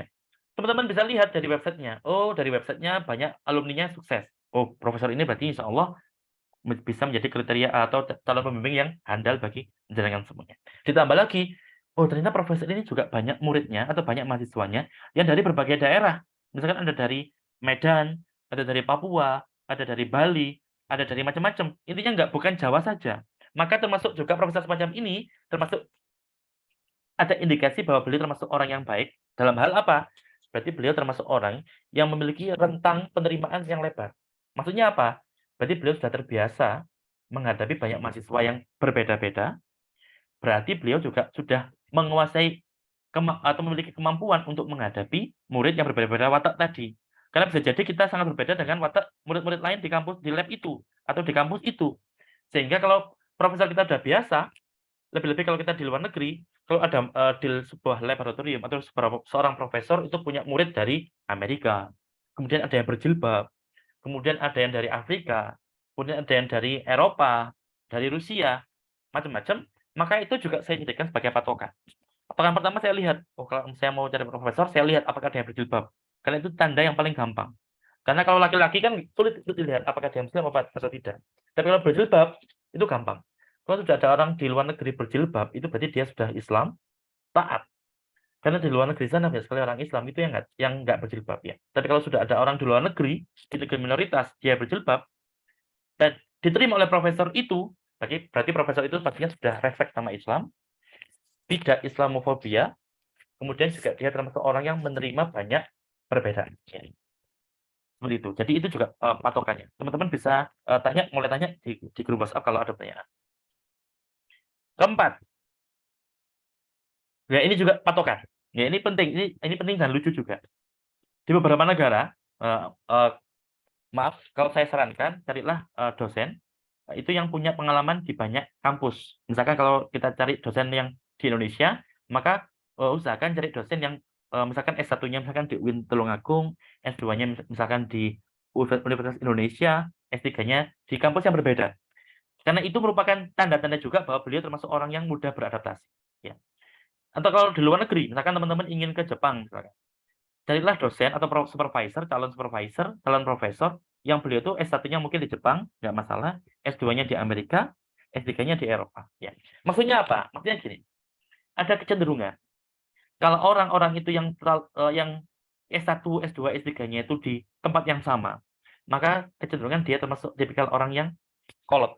Maaf, saya sebutkan kecenderungan. Berarti tidak semuanya. Ada indikasi seperti itu. Contohnya kolot seperti apa? Seperti ini. Di Jepang itu ada omongan yang tidak tertulis, tapi diyakini banyak orang. Seperti ini. Kalau di Jepang, itu kamu jangan pulang dulu dari lab sebelum profesormu pulang. Itu insya Allah profesor semuanya nggak pernah ngomong seperti itu. Tapi memang kalau kita berangkat ke Jepang, kuliah di sana, kerja di sana, itu ada keyakinan seperti itu, ada kepercayaan seperti itu. Lah, tapi apesnya, beberapa teman itu ada yang beliau itu kebetulan dapat supervisor yang S1, S2, S3-nya dari Jepang. Dan kebetulan, termasuk tipikal orang yang kaku. Dan kebetulan, tidak berkeluarga. Dan kebetulan, nginepnya setiap hari di laboratoriumnya. Lah, kalau teman-teman ketemu sama kayak seperti ini gimana? Ya, ada profesor yang dia tinggal setiap harinya di lab, berarti kapan dia pulang? Lah, kalau dia nggak pulang-pulang karena dia tinggalnya di lab, lantas bagaimana kalian mau mengikuti tadi? Pulanglah kalian setelah profesor kalian pulang. Lah, profesorku nginep di lab. Bagaimana saya bisa pulang lebih awal? Lah, hal yang semacam ini saja bisa menjadi stresor atau bisa menjadi penyebab stresnya teman-teman nanti ketika studi di luar negeri maupun di Indonesia nantinya. Intinya kalau ada dosen atau pembimbing itu yang punya pengalaman hidup banyak sekali, berartinya beliau termasuk orang yang adaptif dengan lingkungan, dengan perubahan lingkungan, maka insya Allah teman-teman akan bisa belajar pula dari beliau bagaimana beliau beradaptasi dengan kondisi-kondisi yang berbeda-beda tadi. Ya. Nah, ini juga yang sangat penting. Saya punya media sosial banyak. Saya punya Instagram, saya punya Twitter, saya punya Facebook. Ya, Facebook karena dulu awal-awal kan memang Facebooknya yang paling awal ya. Kemudian Facebook sekarang sudah mulai nggak rame. Saya sempat aktif di Twitter, maaf di Instagram, karena Instagram itu fotonya bagus-bagus ya. Karena saya termasuk tipikal orang yang suka jalan-jalan. Tapi sejak mungkin 3 tahun 4 tahun yang lalu, saya lebih suka Twitter. Kenapa? Karena di Twitter meskipun tidak ada gambar, jarang gambarnya, tapi di sana itu banyak profesor-profesor luar negeri yang seringkali men-sharing kegiatannya, termasuk men-sharing apakah di labnya ada lowongan sebagai pelajar atau sebagai murid atau tidak. Sehingga dengan ikut Twitter, saya buka Twitter satu menit saja, itu saya bisa menemukan posisi lowong yang bisa teman-teman lamar sebagai mahasiswa S2 ataupun S3. Meskipun S2 agak sulit, di S3 insya Allah saya bisa dengan mudah menemukan lowongan di Twitter dibandingkan ketika saya mencari di Instagram. Nah, sehingga kita bisa lihat profesor yang saya tuju apakah aktif di Twitter, apakah aktif di Instagram, apakah aktif di Facebook. Yang baru-baru ini Mastodon, semenjak Twitter diambil alih oleh Elon Musk, banyak profesor yang sakit hati sehingga mereka berpindah ke platform namanya Mastodon ya. Atau mungkin sekarang ada yang namanya Thread yang miliknya Instagram juga. Nah, dari media sosial kita bisa lihat bagaimana sih perilakunya dosen calon pembimbing kita nantinya. Apakah beliau termasuk tipikal orang yang suka lucu-lucuan, ataukah beliau termasuk tipikal orang yang suka politik, atau bahkan beliau termasuk termasuk orang yang pro LGBT misalkan. Kita bisa lihat di Twitter itu bisa kelihatan dengan jelas apakah profesor itu termasuk pro LGBT, karena biasanya di bio Twitternya itu akan dipampang bendera pelangi ya. Kalau dia pampang bendera pelangi di biografinya dia, maka dia adalah pro LGBT. Atau kalau dia pampang di bionya bendera pelangi dan di sampingnya ada banyak bendera negara lain, misalkan bendera Jepang, Argentina, Brazil, Inggris, berarti bisa jadi bendera itu maksudnya adalah dari mana saja sih muridnya dia selama ini. Ya, jadi kalau di antara list bendera yang dia pampang di Twitternya beliau itu ada bendera pelanginya, maka berarti dia welcome menerima murid-murid yang pelangi. Saya pribadi, lagi-lagi ini adalah pandangan saya pribadi, kalau ada profesor yang semacam itu sudah pasti nggak akan saya pertimbangkan sebagai pembimbing. Karena saya, oke lah, ketika misalkan nanti saya terlanjur berangkat ke sana, dan saya baru tahu ketika di sana itu ternyata profesor saya itu pro LGBT dan sebagainya, maka itu ya mau gimana lagi, sudah terlanjur. Tapi ketika masih di Indonesia, kita masih punya kesempatan untuk memilih, maka sebisa mungkin kita pilih sebaik mungkin calon profesor yang memenuhi dengan nilai-nilai atau kriteria yang kita tanamkan. Saya tidak setuju dengan LGBT, saya menghormati orang yang LGBT, tapi saya tidak mendukung mereka. Jadi kalau ada teman-teman LGBT, maka saya pasti akan sering-sering saya ajak ngobrol, kemudian saya akan sampaikan bahwa betapa bagusnya kalau seandainya dia menjadi normal lagi, atau mungkin kalau dia minta tolong kita bisa bantu. Tapi kalau untuk memilih di luar negeri, maka saya pastinya akan berusaha untuk tidak memilih laboratorium yang sudah jelas-jelas pro dengan kegiatan-kegiatan yang semacam ini. Juga tip untuk memilih pembimbing skripsi kalian, atau pembimbing tesis kalian, atau pembimbing disertasi kalian, terutama kalau kita berbicara tentang kuliah ke luar negeri. Ya, nanti di belakang akan saya berikan contoh yang contoh konkret dengan gambar, jadi teman-teman bisa memvisualisasikan apa yang saya sampaikan di sini ya. Atau carilah calon pembimbing itu yang punya afiliasi atau berhubungan atau juga memiliki jabatan di kampus-kampus yang teman-teman sukai. Ya, contoh, banyak di luar negeri atau banyak juga kita, itu selain beliau bekerja sebagai dosen, itu beliau juga mendapatkan jabatan sebagai penasehat di perusahaan tertentu. Ya. Kalau misalkan teman-teman nanti ingin setelah lulus itu kerja di perusahaan itu, maka ya nggak ada salahnya teman-teman memilih dosen itu sebagai pembimbing teman-teman, dengan harapan teman-teman nanti selama bimbingan skripsi sudah terbiasa dengan lingkungan di mana dosen itu bekerja. Misalkan dosen itu punya, misalkan gini, dosen kita atau dosen pembimbing skripsi kita merupakan memiliki jabatan di Bayer atau di Kalbe, ya perusahaan farmasi di Indonesia. Kalau teman-teman nanti ingin bekerja di Kalbe, maka surat rekomendasi dari dosen pembimbing kalian nanti pastinya akan lebih mudah menghantarkan kalian untuk masuk ke Kalbe. Nah, maka hal-hal yang semacam ini juga perlu kalian pertimbangkan juga. Ya. Yang ketujuh, ya ini juga ada di antara orang itu yang menggunakan hal ini sebagai pertimbangan. Kalau saya alhamdulillah kemarin ketika S1 dosen saya pembimbing laki-laki, ketika S2 laki-laki, tapi ketika S3 kemarin saya sangat akrab dengan suami istri. Jadi pembimbing saya adalah suami istri. Jadi saya sangat akrab dengan laki-laki dan perempuan. Jadi saya tidak ada masalah. Tapi ada juga beberapa perempuan, misalkan dengan yang perempuan, yang nanti bilang ke ayahnya atau ke ibunya, "Bu, ya, kula mau kuliah ke luar negeri." Ya. Terus ayah sama ibu tanya, "Kalau kamu ke sana nanti dosennya laki-laki atau perempuan?" Dosennya laki-laki. Bisa jadi orang tua kita akan berat, ya. Tapi kalau misalkan jenengan semuanya yang perempuan bilang ke orang tuanya, "Oh ya, Bu, saya mau ke Jepang. Di Jepang itu ada profesor yang beliau itu lulusan Bandung, perempuan, namanya misalkan Profesor Sastia, ya. Beliau sangat aktif, di lab-nya banyak sekali orang Indonesia, dan topik beliau tentang tempe, ya. Tentang beliau meneliti tempe dan beberapa organik, produk-produk organik dari Indonesia. Sehingga kalau teman-teman berangkat ke sana, mungkin orang tua akan lebih longgar. Oh ya udah, kalau dosenmu, pembimbingmu laki-laki perempuan, maka nanti bisa saya telepon. Apalagi kalau orang Indonesia yang tinggal di Jepang dan dia berprestasi, maka pasti orang tua kita akan sangat mudah memberikan izin kepada jenengan-jenengan yang perempuan. Beda kalau misalkan, oh ya Bu, saya mau ke Jepang, tapi dosen saya adalah laki-laki, ya, jadi bisa jadi beliau tidak akan mengizinkan. Jadi hal ini juga bisa dijadikan sebagai pertimbangan ketika teman-teman nanti ingin memilih calon pembimbing di luar negeri ataupun di dalam negeri.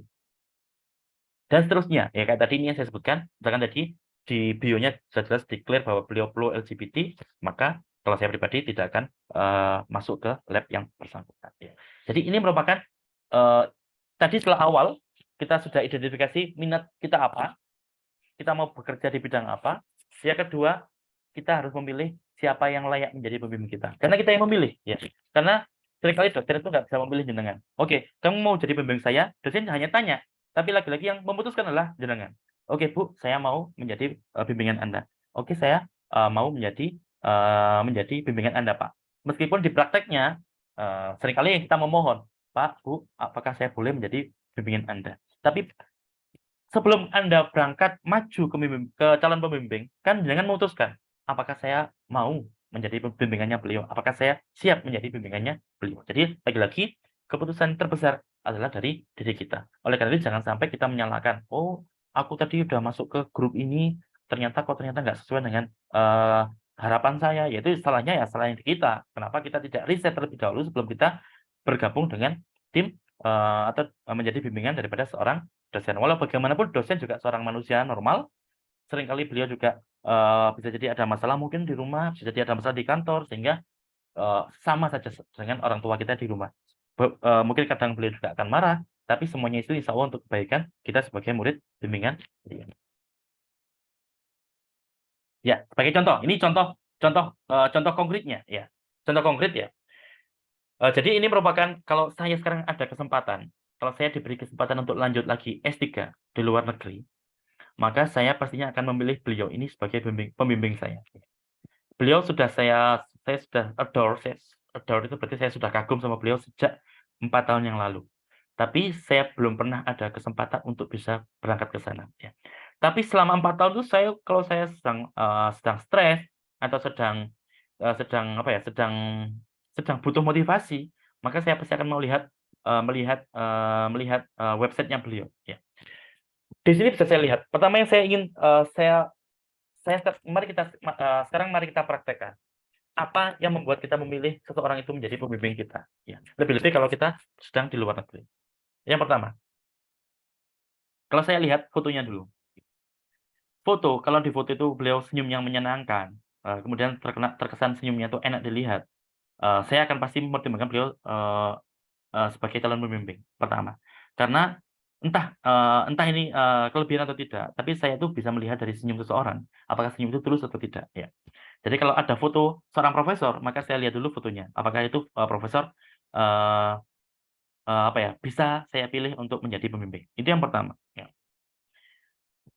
Yang kedua, lihat kampusnya. Kampus ETH Zurich, ada yang tahu ETH Zurich? ETH Zurich ini kampus yang terkenal dulu kampusnya Albert Einstein, ya. Kemudian ini kampus yang terbaik di negara Swiss sana. Bahkan kalau kita lihat nanti di ranking dunia, kampus ini sudah pasti masuk di kampus terbaik 10 besar. Bahkan di banyak tabel, di banyak list ranking itu dia termasuk ke 5 besar. Berarti kampusnya sudah pasti kampus top dunia. Kalau kampus top dunia, berarti fasilitasnya juga pastinya baik. Kemudian kalau ada profesor yang baik di kampus itu, pastinya dia juga profesor yang pilihan. Itu yang bisa kita lihat dari satu gambar ini saja. Kemudian lihat yang kedua, yang ketiga. Lihat dari judul labnya atau nama labnya. Di luar negeri itu, profesor itu kadang-kadang menamai labnya dengan namanya. Contoh misalkan Muhammad Ihsan. Biasanya disebut Ihsan Lab. Berarti siapapun yang menjadi bimbingan saya, maka berarti dia adalah mahasiswa di Ihsan Lab. Seringkali kalau kita tanya, kamu dari mana? Kamu kerja di labnya siapa? Oh, saya kerja di Ihsan Lab.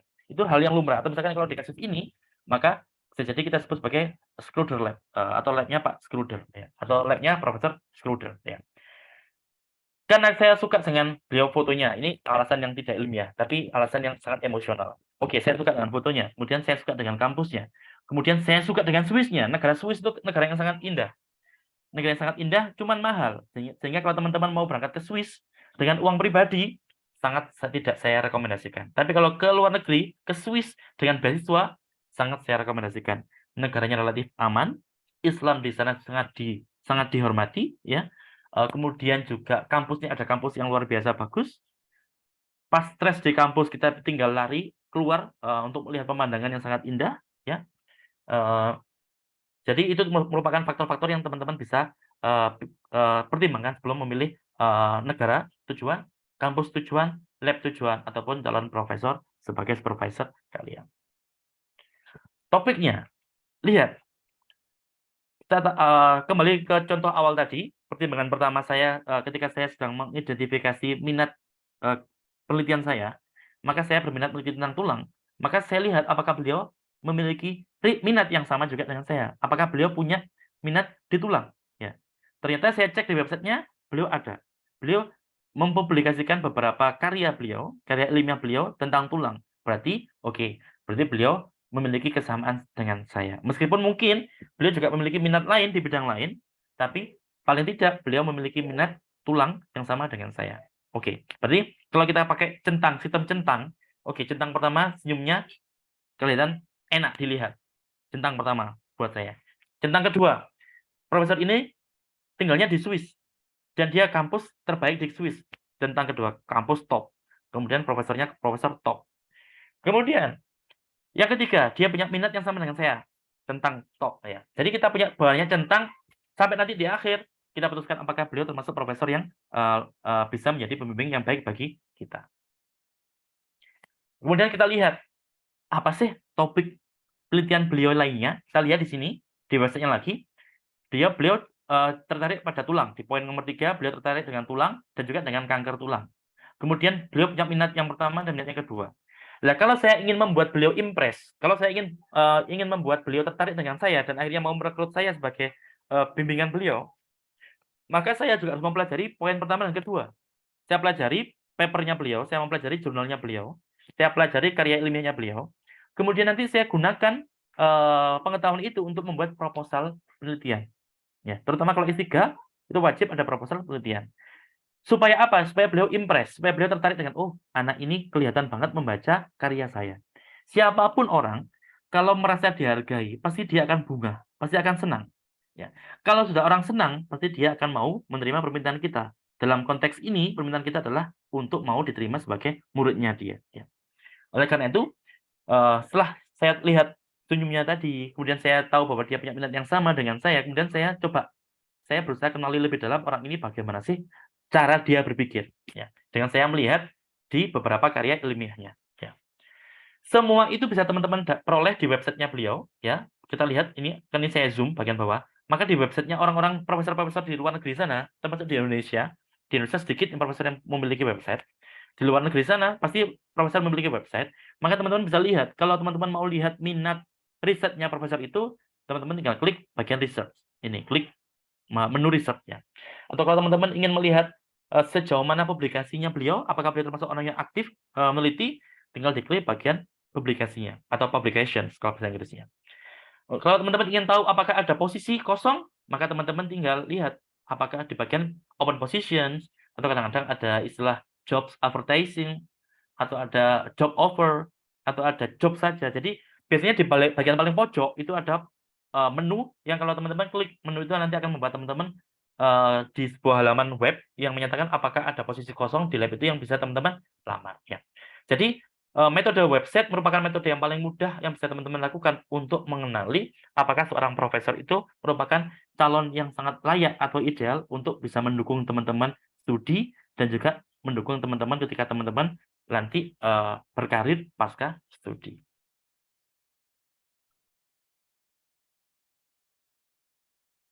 Ya, kemudian alasan yang lebih menarik bagi saya adalah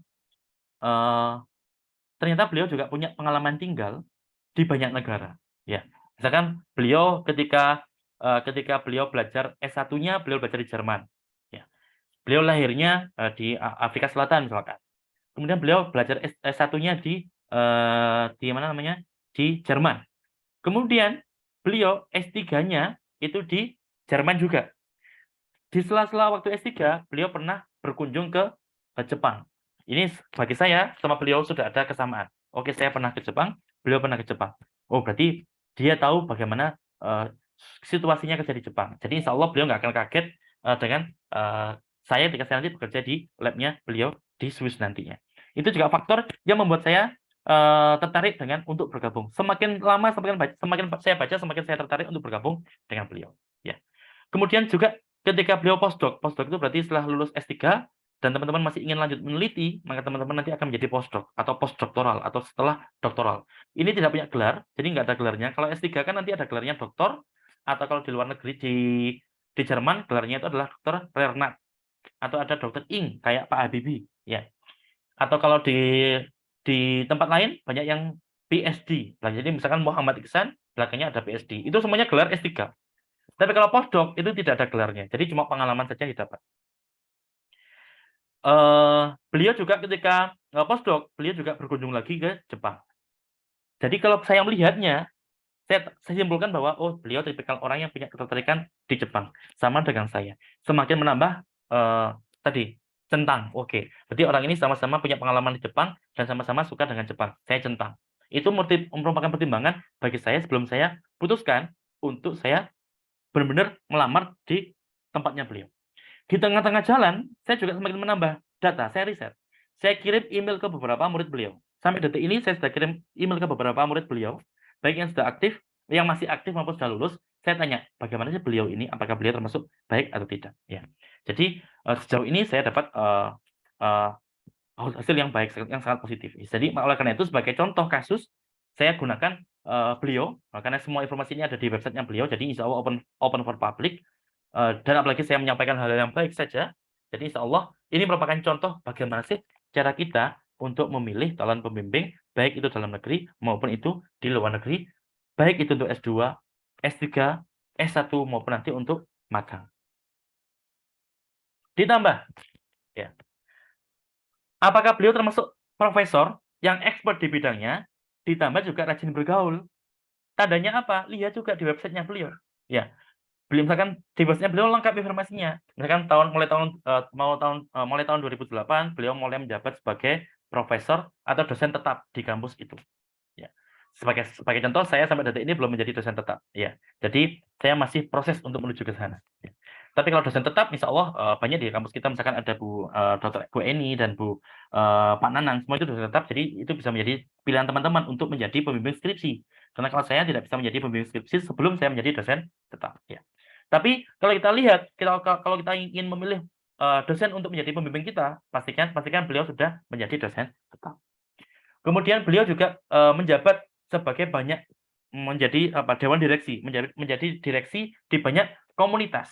Ya, misalkan beliau pernah menjabat sebagai profesor, sebagai ketua laboratorium atau group leader di Jerman, ya di Munchen. Beliau juga pernah menjadi kepala jurusan di Swiss. Beliau juga pernah menjadi wakil kepala jurusan di Swiss. Beliau bahkan pernah menjabat sebagai presiden untuk komunitas ilmiah di bidang darah terbesar di dunia. Beliau presiden.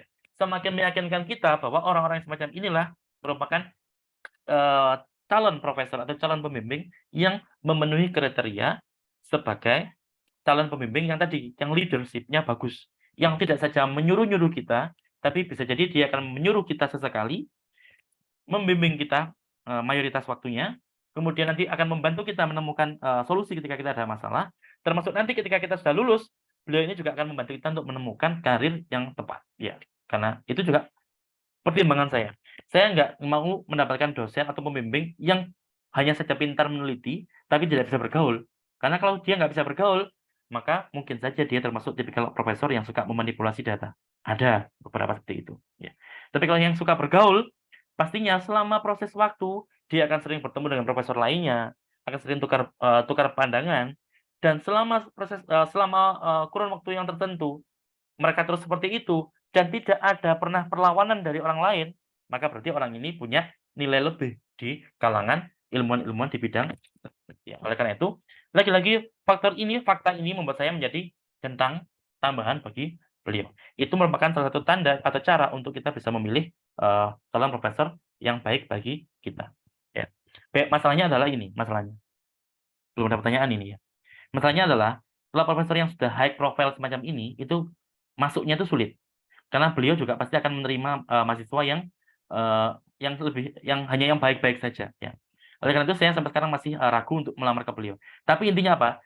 Yang saya tunjukkan sekarang ini adalah cara untuk memilih. Bagaimana sih cara kita memilih calon pembimbing kita di masa mendatang. Pasti kita nanti akan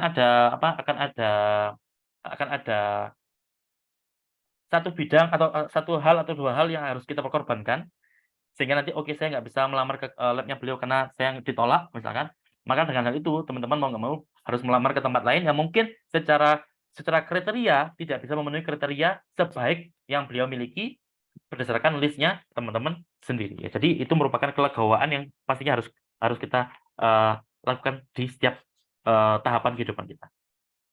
Kemudian tidak saja rajin meneliti, tapi juga beliau sering terlibat di diskusi. Ya, ini yang saya sebutkan tadi. Jadi kalau profesor sudah pinter, sudah sering meneliti, sudah sering berpublikasi, kemudian dia mohon maaf ini ada delay sebenarnya. Kemudian beliau juga termasuk orang yang orang yang suka kongko, suka bergaul dengan ilmuwan lain di bidangnya, maka itu juga indikasi bahwa beliau termasuk orang yang sudah sangat layak untuk kita jadikan sebagai pembimbing kita selama di luar negeri nantinya. Kemudian, monggo yang tanya silakan ditanyakan. Sama seperti kita, dosen itu sama dengan mahasiswa. Semakin sering beliau mendapatkan dana penelitian, berarti semakin banyak pihak yang percaya dengan beliau, yang percaya dengan kemampuan beliau. Oleh karena itu, kalau ada profesor yang rajin mendapatkan dana penelitian, berarti dia termasuk profesor yang rajin meneliti, yang penelitiannya dipercaya orang, sehingga dengan begitu dia akan sering bisa menerima mahasiswa, karena untuk menerima mahasiswa dia butuh dana untuk menggaji mahasiswanya, kecuali kalau teman-teman nanti berangkat ke sana menjadi dengan beasiswa LPDP, maka beliau nggak perlu menggaji, beliau hanya perlu membelikan bahan-bahan untuk bekerja di laboratorium. Tapi kalau kalian masuk ke labnya beliau, digaji oleh beliau, pastinya beliau akan memilih dengan sangat ketat sekali ya, karena beliau harus investasi kepada orang yang baik. Nah, kemudian juga sama. Kita lihat apakah beliau termasuk orang yang luar biasa pandai atau luar biasa produktif. Pastinya kita ingin cari calon pembimbing yang produktif, maka teman-teman bisa lihat juga di websitenya. Teman-teman lihat banyak sekali jurnal yang telah beliau publikasikan, dan bahkan publikasinya juga tidak main-main. Semuanya dipublikasi atau mayoritas dipublikasi di jurnal-jurnal top tertinggi di dunia. Ya, misalkan kalau teman-teman lihat ada jurnal namanya Nature, ya Nature ini, Nature itu merupakan salah satu jurnal yang terbaik di bidangnya. Ya, jadi kalau sudah ada profesor yang publish di jurnal Nature, bahkan nggak cuma sekali, lebih dari satu kali. Misalkan Nature ini ada Nature Bioteknologi, ini semuanya jurnal yang nilainya tinggi-tinggi sekali, maka kita sudah pasti bisa bilang bahwa beliau merupakan expert di bidangnya. Ada banyak faktor tadi dari awal saya sebutkan, ada banyak faktor yang bisa teman-teman pertimbangkan untuk memilih. Kalau teman-teman rezekinya bagus, semua orang rezekinya bagus. Kalau teman-teman pas beruntung dapat yang sesuai dengan kriteria kalian, ideal sekali, alhamdulillah. Tapi kalaupun tidak menemukan yang ideal 100%, carilah yang 90% cocok. Kalau nggak ketemu yang 90%, carilah yang 80% cocok, dan seterusnya. Nah, kemudian lihat murid-muridnya, ya. Kita lihat nanti murid-muridnya apakah tiap tahun profesor itu publikasi. Indikasi bahwa profesor itu aktif menulis, setiap tahun ada publikasi. Dan lihat bagaimana karir mereka ini setelah lulus. Jadi kita lihat. Jadi ini teman-teman, oleh karena itu teman-teman bisa melakukan hal yang sama dengan yang saya lakukan. Atau kalau di Indonesia, teman-teman bisa tanya kepada alumni-alumni yang pernah bekerja dengan dosen-dosen kita di masa skripsinya beliau-beliau. Itu merupakan cara-cara atau hal-hal atau tips yang bisa teman-teman lakukan atau terapkan atau pertimbangkan sebelum memilih calon supervisor, baik itu di Indonesia maupun nanti di luar negeri sana. Nah, ini yang berikutnya. Nah, masalahnya adalah di Indonesia maupun di luar negeri. Indonesia mungkin tidak terlalu sering. Di luar negeri itu seringkali profesor itu pindah negara. Ya, misalkan contohnya kalau misalkan seandainya profesor tadi itu dapat tawaran yang lebih menguntungkan bagi beliau, tidak saja tentang uang, tapi mungkin tentang peluang untuk bisa berkarya lebih tinggi lagi. Biasanya beliau akan pindah negara. Ya. Oleh karena itu, baru kita pikir, profesor tadi sudah sangat cocok dengan kriteria saya. Apakah kalau beliau pindah ke Amerika, apakah saya mau? Ya. Jadi itu juga harus teman-teman pertimbangkan. Atau misalkan ada seorang profesor itu yang biasanya dia tuh bekerja atau dia tuh tercatat di beberapa fakultas atau di beberapa jurusan secara bersamaan. Misalkan profesor ini dia menjadi dosen di jurusan biologi, tapi dia juga menjadi dosen di jurusan pendidikan biologi. Nah, jadi itu juga teman-teman harus pertimbangkan.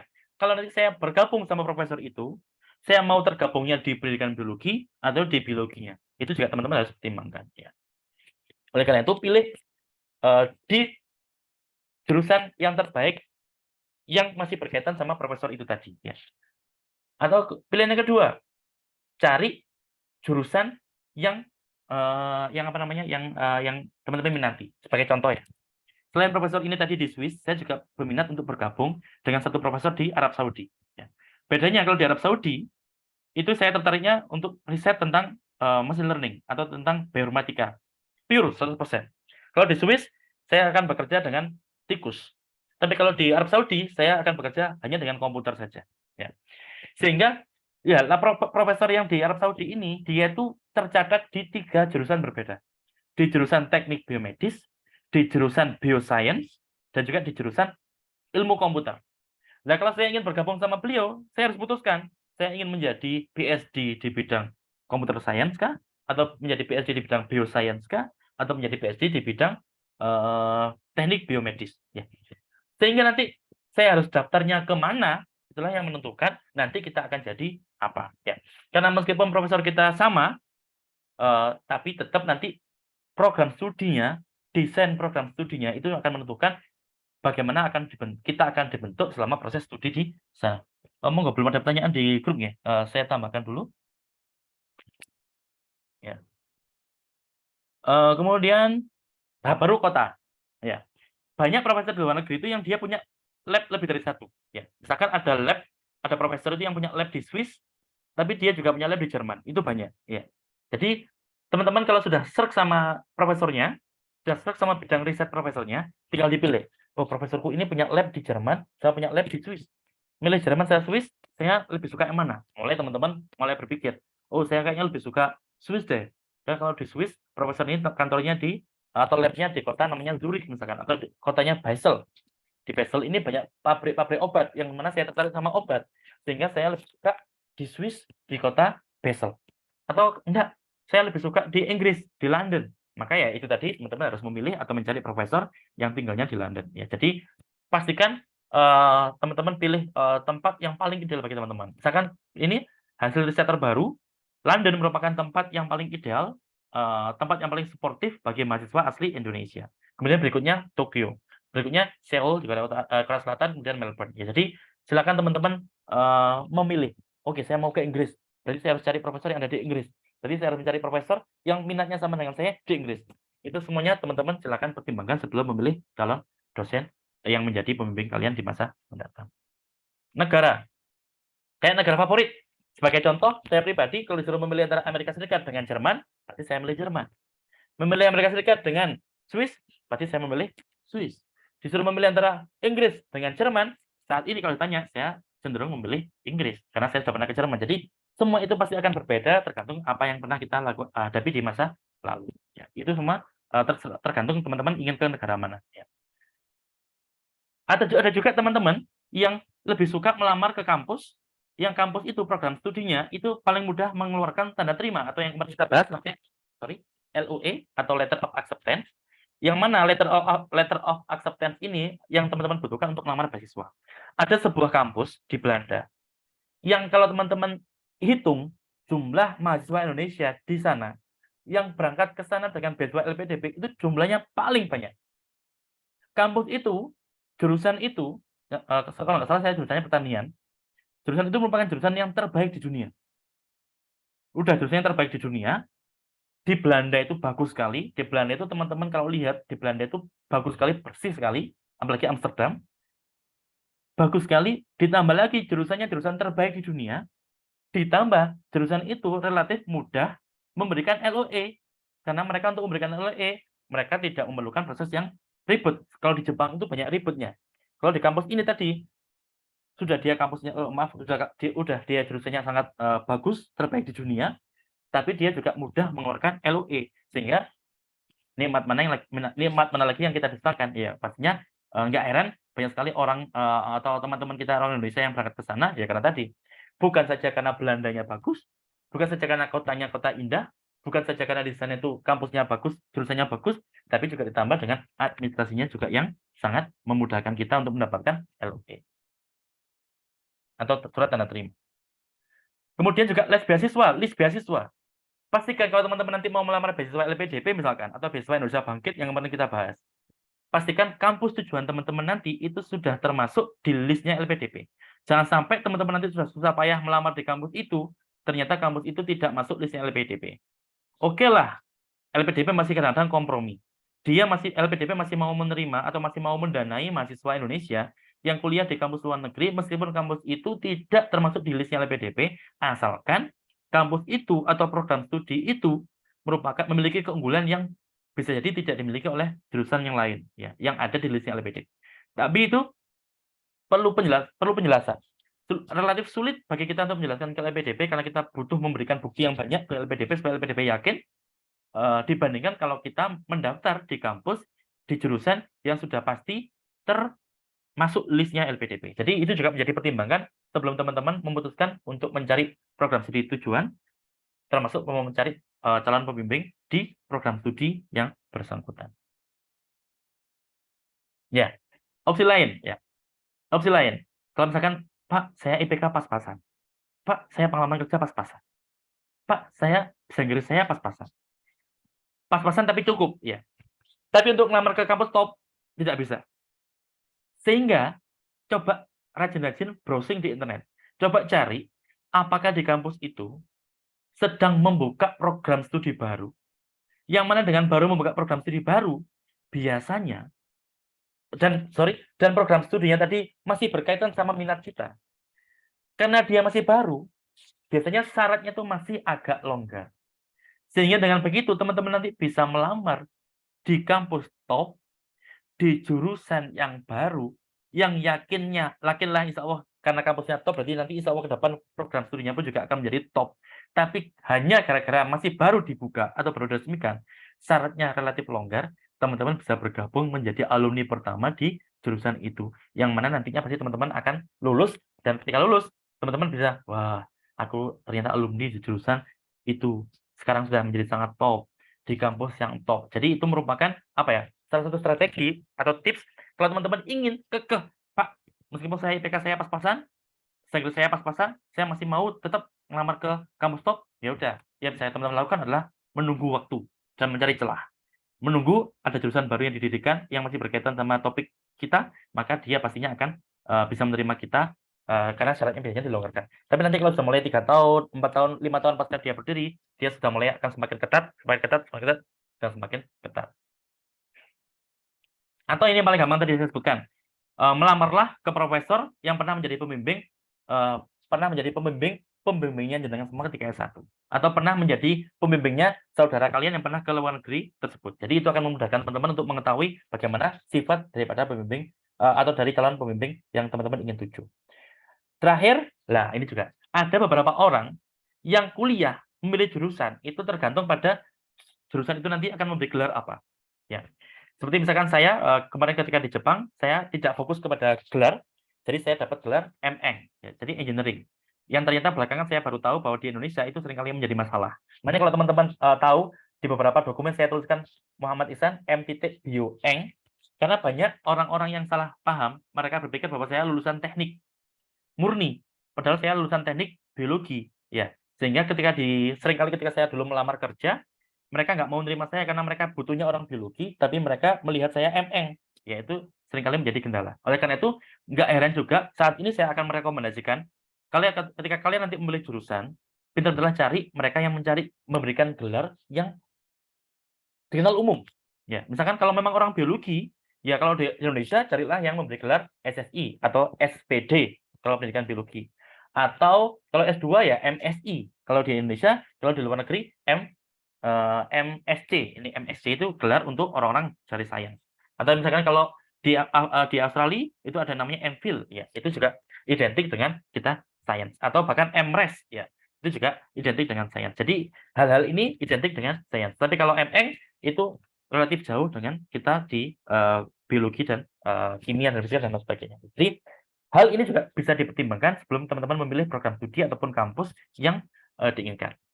Dosen saya ada yang gelarnya Math Science, ya, PSD Math Science. Dulu saya sangat tertarik dengan ini. Wah, saya ingin nanti kalau kuliah saya cari jurusan yang memberikan gelar yang ini karena cantik gitu, dilihat itu cantik gitu. Tapi ternyata saya tidak pernah menemukan kampus yang memberikan ini, jadi ya saya tidak menjadikan ini sebagai pertimbangan. Saya fokusnya ke tahapan-tahapan yang awal tadi, ya entah itu dia terbaik di bidangnya, kemudian saya fokus ke pembimbingnya dan lain sebagainya. Belum ada pertanyaan? Oke, saya lanjut sedikit lagi. Ya, yang terakhir, di dunia ini tuh ada 3 lembaga yang mereka terkenal bahwa lembaga ini rutin mengeluarkan ranking kampus-kampus di seluruh dunia. Makanya kalau teman-teman buka website, atau buka websitenya sebuah kampus, atau buka websitenya jurusan, atau membuka websitenya fakultas tertentu, mereka nggak akan malu untuk mencantumkan di ranking berapa mereka saat ini berada berdasarkan salah satu dari 3 lembaga ini.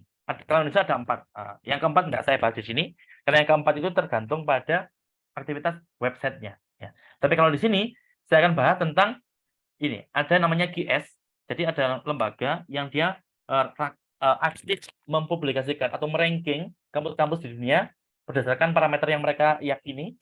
Namanya QS, kalau teman-teman sering lihat logo ini, maka inilah yang dimaksud dengan QS atau Quacquarelli-Simon. Ya.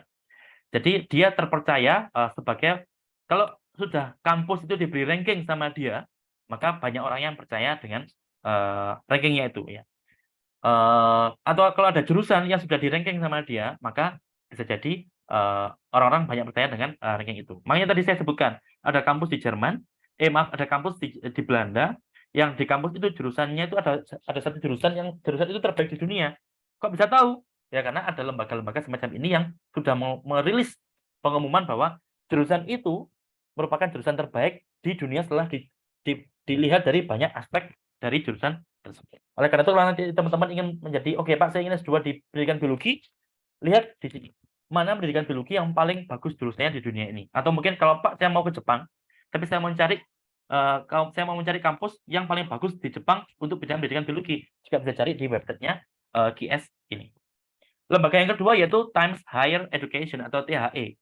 Itu hampir sama juga. Teman-teman bisa lihat juga di websitenya untuk lihat di mana jurusan atau di mana kampus atau di mana fakultas yang paling baik yang sesuai dengan kriteria teman-teman.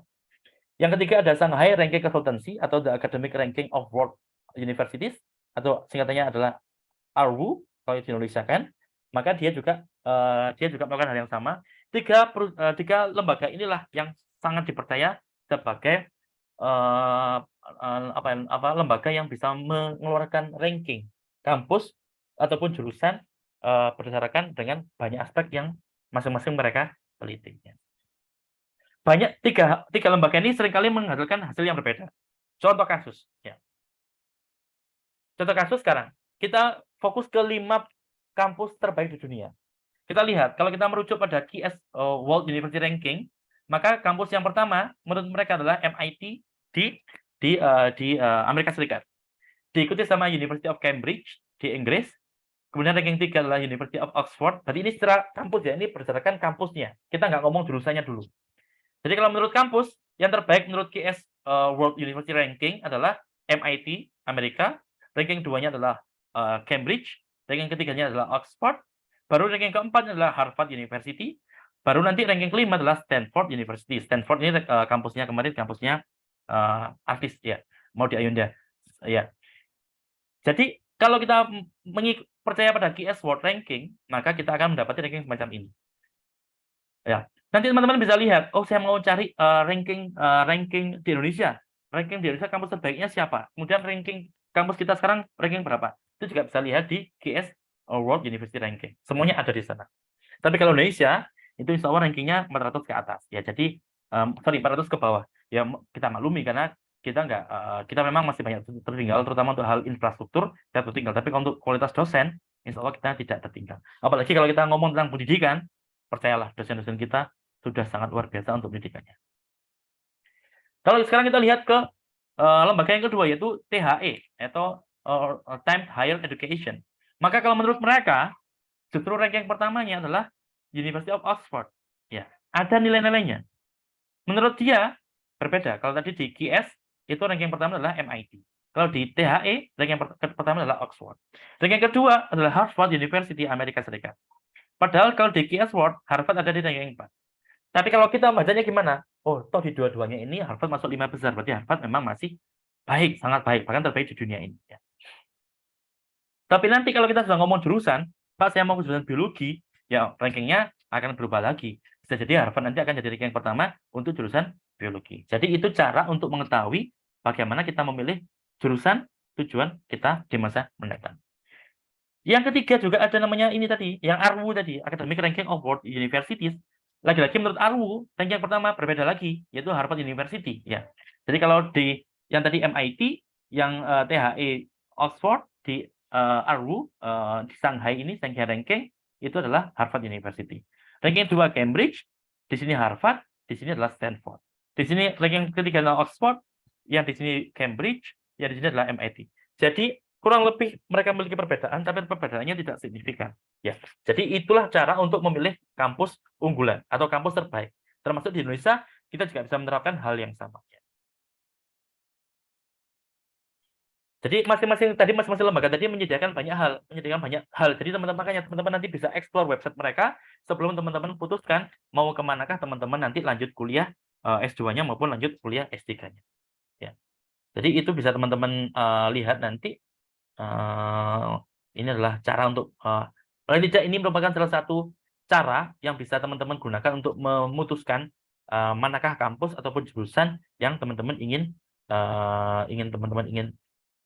datangi ya. Kemudian yang terakhir banyak juga orang, saya sering dapat dengar cerita, termasuk saya pribadi sebenarnya dulu.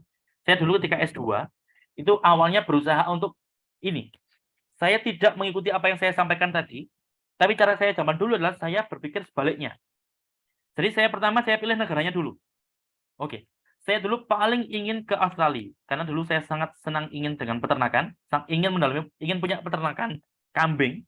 Jadi saya ingin belajar kuliah biologi, tapi di sana saya juga bisa belajar di luar kelas, saya bisa belajar tentang peternakan. Sehingga saya ingin sekali belajar di Australia waktu itu. Nah, baru nanti saya putuskan. Di Australia tadi, saya putuskan di kota mana saya mau belajar. Di antara Australia, yang paling ramah dengan masyarakat internasional itu adalah ada 2, yaitu di Melbourne sama di Sydney. Tapi kalau di Sydney itu sangat metropolitan, sangat besar kotanya. Jadi mending saya pilih kota yang tidak terlalu besar. Besar tapi nggak terlalu besar. Yang 2 itu Melbourne. Ditambah ternyata di Melbourne ada kampus yang terbaik di Australia, yaitu University of Melbourne. Ya. Kalau kita ngomong tentang sains, terutama sains tentang biologi, maka University of Melbourne merupakan kampus terbaik di Australia. Tapi kalau kita ngomong tentang ilmu politik, tentang ilmu ekonomi mungkin, atau akuntansi, maka kampus terbaik di Australia itu ada di ibu kota mereka, yaitu di Canberra, yaitu namanya Australian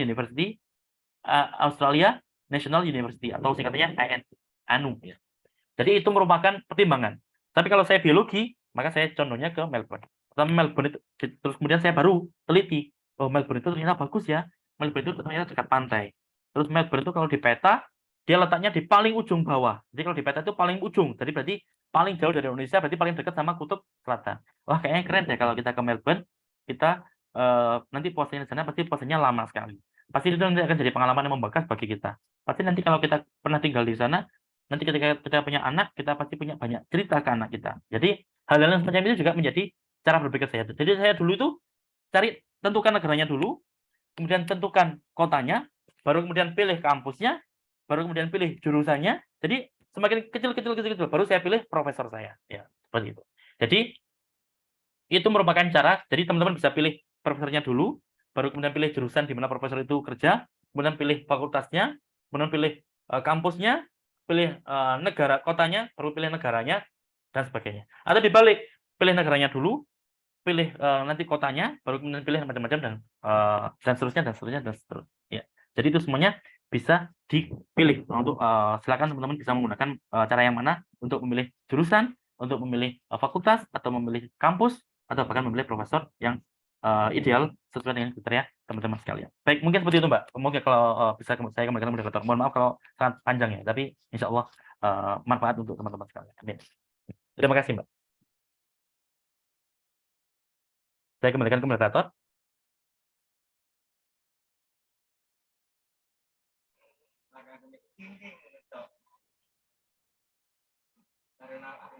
Apakah ada teman-teman yang ingin ditanyakan?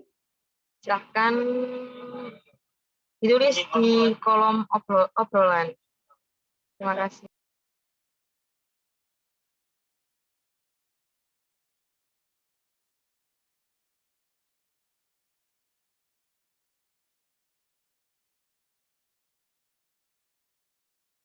Baik, sambil nunggu pertanyaannya, Pak.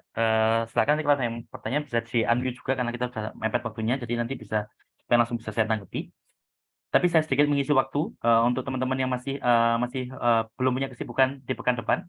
Pekan depan saya membuka bootcamp atau workshop selama 1 pekan. Jadi kalau masih ada yang tertarik bisa melihat pengumuman yang masih saya posting di aplikasi di WhatsApp saya. Kalau mau tertarik, teman-teman bisa bergabung karena sampai detik ini masih ada 7 orang yang bergabung dengan bootcamp ini. Ya. Jadi termasuk ada dari mahasiswa baru bisa bergabung dengan bootcamp ini. Insya Allah nanti akan banyak pengalaman baru yang bisa teman-teman peroleh dan semuanya gratis kecuali transport datang ke lokasi. Kami masih belum bisa mengcover, jadi masih menggunakan uang dari teman-teman sekalian. Ya. Tapi kalau yang tertarik bisa menghubungi saya lewat WhatsApp. Tapi kalau yang sudah mendaftar ya saya tunggu hari Senin di Kota Malang. Ya. Monggo, yang tanya bisa ditanya. Saya beri waktu 5 menit. Kalau tidak ada, mungkin bisa kita akhiri.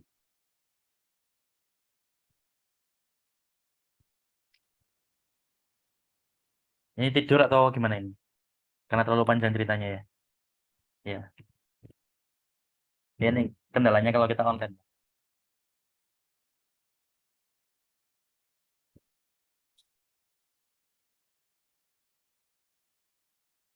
Sepertinya betul wonten nih Mbak Anissa ya.